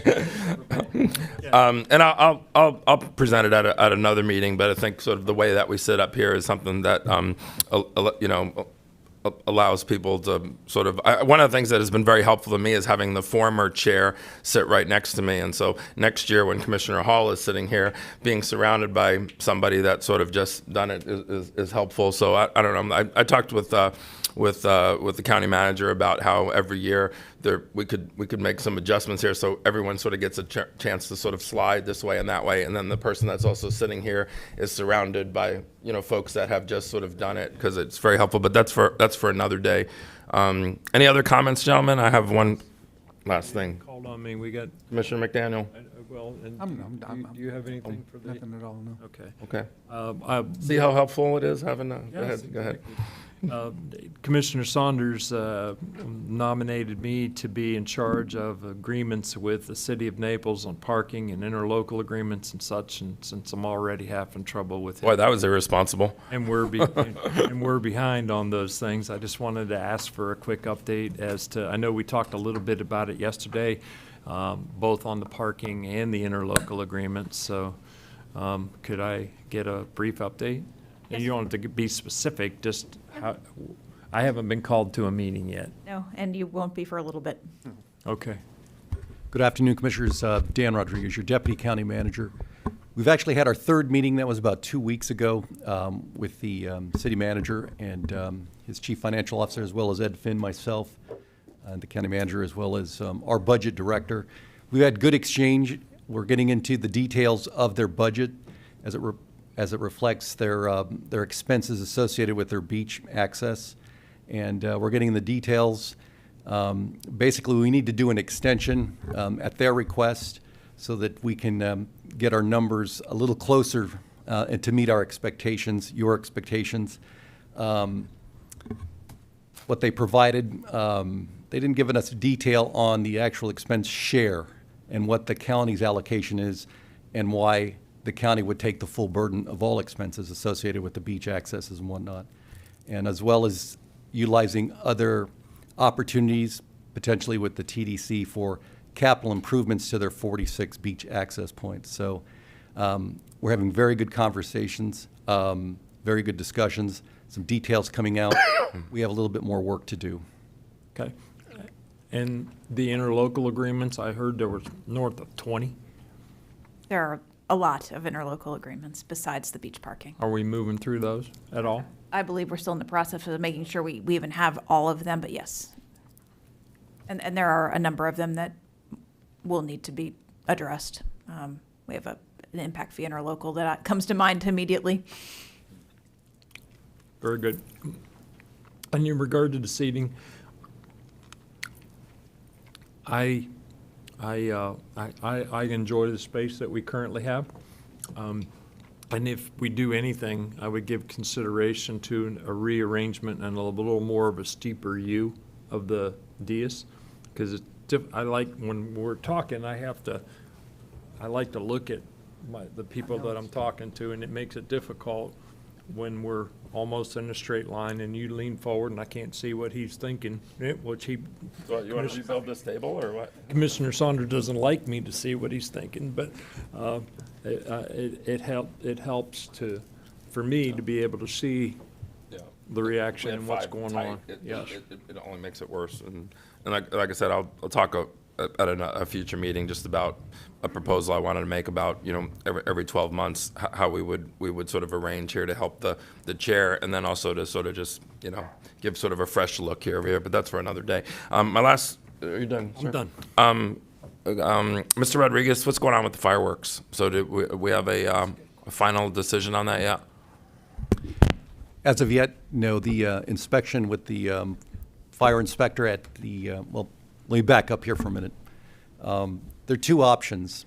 In the discussions with the City of Naples, we were going to partner and bring a recommendation to the board where the county would provide fireworks during the 4th of July celebration, and the city would provide fireworks on January 1 for the New Year celebration. They're advertising something different right now. They're advertising that they would do something in December as part of their centennial. And I just remember when we had talked, it sounded like the trade-off was going to be New Year's Eve for 4th of July, but they've released several things saying nothing on the 4th of July, but on December, I forget the date, it's like 6th, when they have their centennial celebration, they would have fireworks then, and I think that's a bad idea. I think the trade-off of New Year's and 4th of July, but anyway, I didn't mean to interrupt, but and I'm sure you know that they haven't said New Year's Eve. They've been saying sometime in early December. That's correct. And actually, they voted to not provide fireworks during the summer. So the county is planning to, we're looking at providing fireworks at the sports complex. However, that requires a fire inspection, as well as working with one of our department heads and our division with the landfill location. So we're working through that. The secondary site would be Sugden Park, where we customarily have fireworks. And the good news is we have a new old vendor who's coming back to do work for us. We have a PO open, ready to roll out the fireworks. They're used to Sugden Park, and so we'll be bringing that recommendation to you here soon. Within the next day or two, we'll make a decision, and for the county manager. We continue to discussions with the City of Naples and see how we can partner so that we get the most participation at either our events, and they're convenient for the residents. I think it's going to be disappointing if we hear that the a sports complex isn't going to be conducive for fireworks, because then basically what they're telling us is it's never going to be conducive because it's going to fail some sort of inspection because they're concerned about the gas emissions from the landfill or some other safety concerns. But from a parking standpoint, all the other things, I mean, Sugden Park's pretty tight. Having said that, I think you already answered my question. If you remember, we have done fireworks at Sugden, but not well. So the last time that we did it, they shot off an hour and a half late, and everybody was pretty much gone already. And there was like, a mom and 3 kids who watched the fireworks. So I think that was maybe 2 4th of Julys ago, if I remember correctly. So I liked you saying we got a new, older, right? It's not the same person who promised to do it better, and they actually didn't, correct? That's correct. It's a well-established vendor who other municipalities have utilized, and they've been very successful in the past. So When's the fire inspection at the stadium? So when do you think we'll hear from you? today or tomorrow? Wednesday. It's Wednesday, Okay. sir. And we Alright. are working on a contingency plan for Sugden for parking. So in the event that we are going to go to Sugden, we are going to utilize potentially campus parking and work with CAT to provide some transportation like we did for the boat. Because what we have to remember too is if we're the only game in town, Sugden was always packed, and that was when they were still doing it at the Naples Beer. So if now Sugden's the only game in town, man, we're going to have to do something really magical. So that's why I'm hoping, and I'm sure we all are hoping the same thing, that the stadium is going to pass. I mean, I don't want to do anything unsafe out there, but I certainly hope that that can be utilized as a location. And then I would just end it by saying, if we do it at either location, I think it behooves us to really get with the city and have them pick up the New Year's Eve celebration, and not that their substitute is doing fireworks in early December when they were going to do maybe that anyway as part of their celebration. Then we really haven't traded off anything. So, but more to follow, I guess. Absolutely, and the sports complex, they have had fireworks in the past. They've gone very well. As far as the potential with the landfill, I managed the landfill for 13 years, and I've had brush fires on the landfill, around the landfill, in the landfill, and they were managed appropriately. But if they are presented at the sports complex, they'll have all the proper approvals and safety requirements. We'll wait to hear from you. Okay. Anything else? Any seconds? I'm good. Anything? Okay. We're adjourned.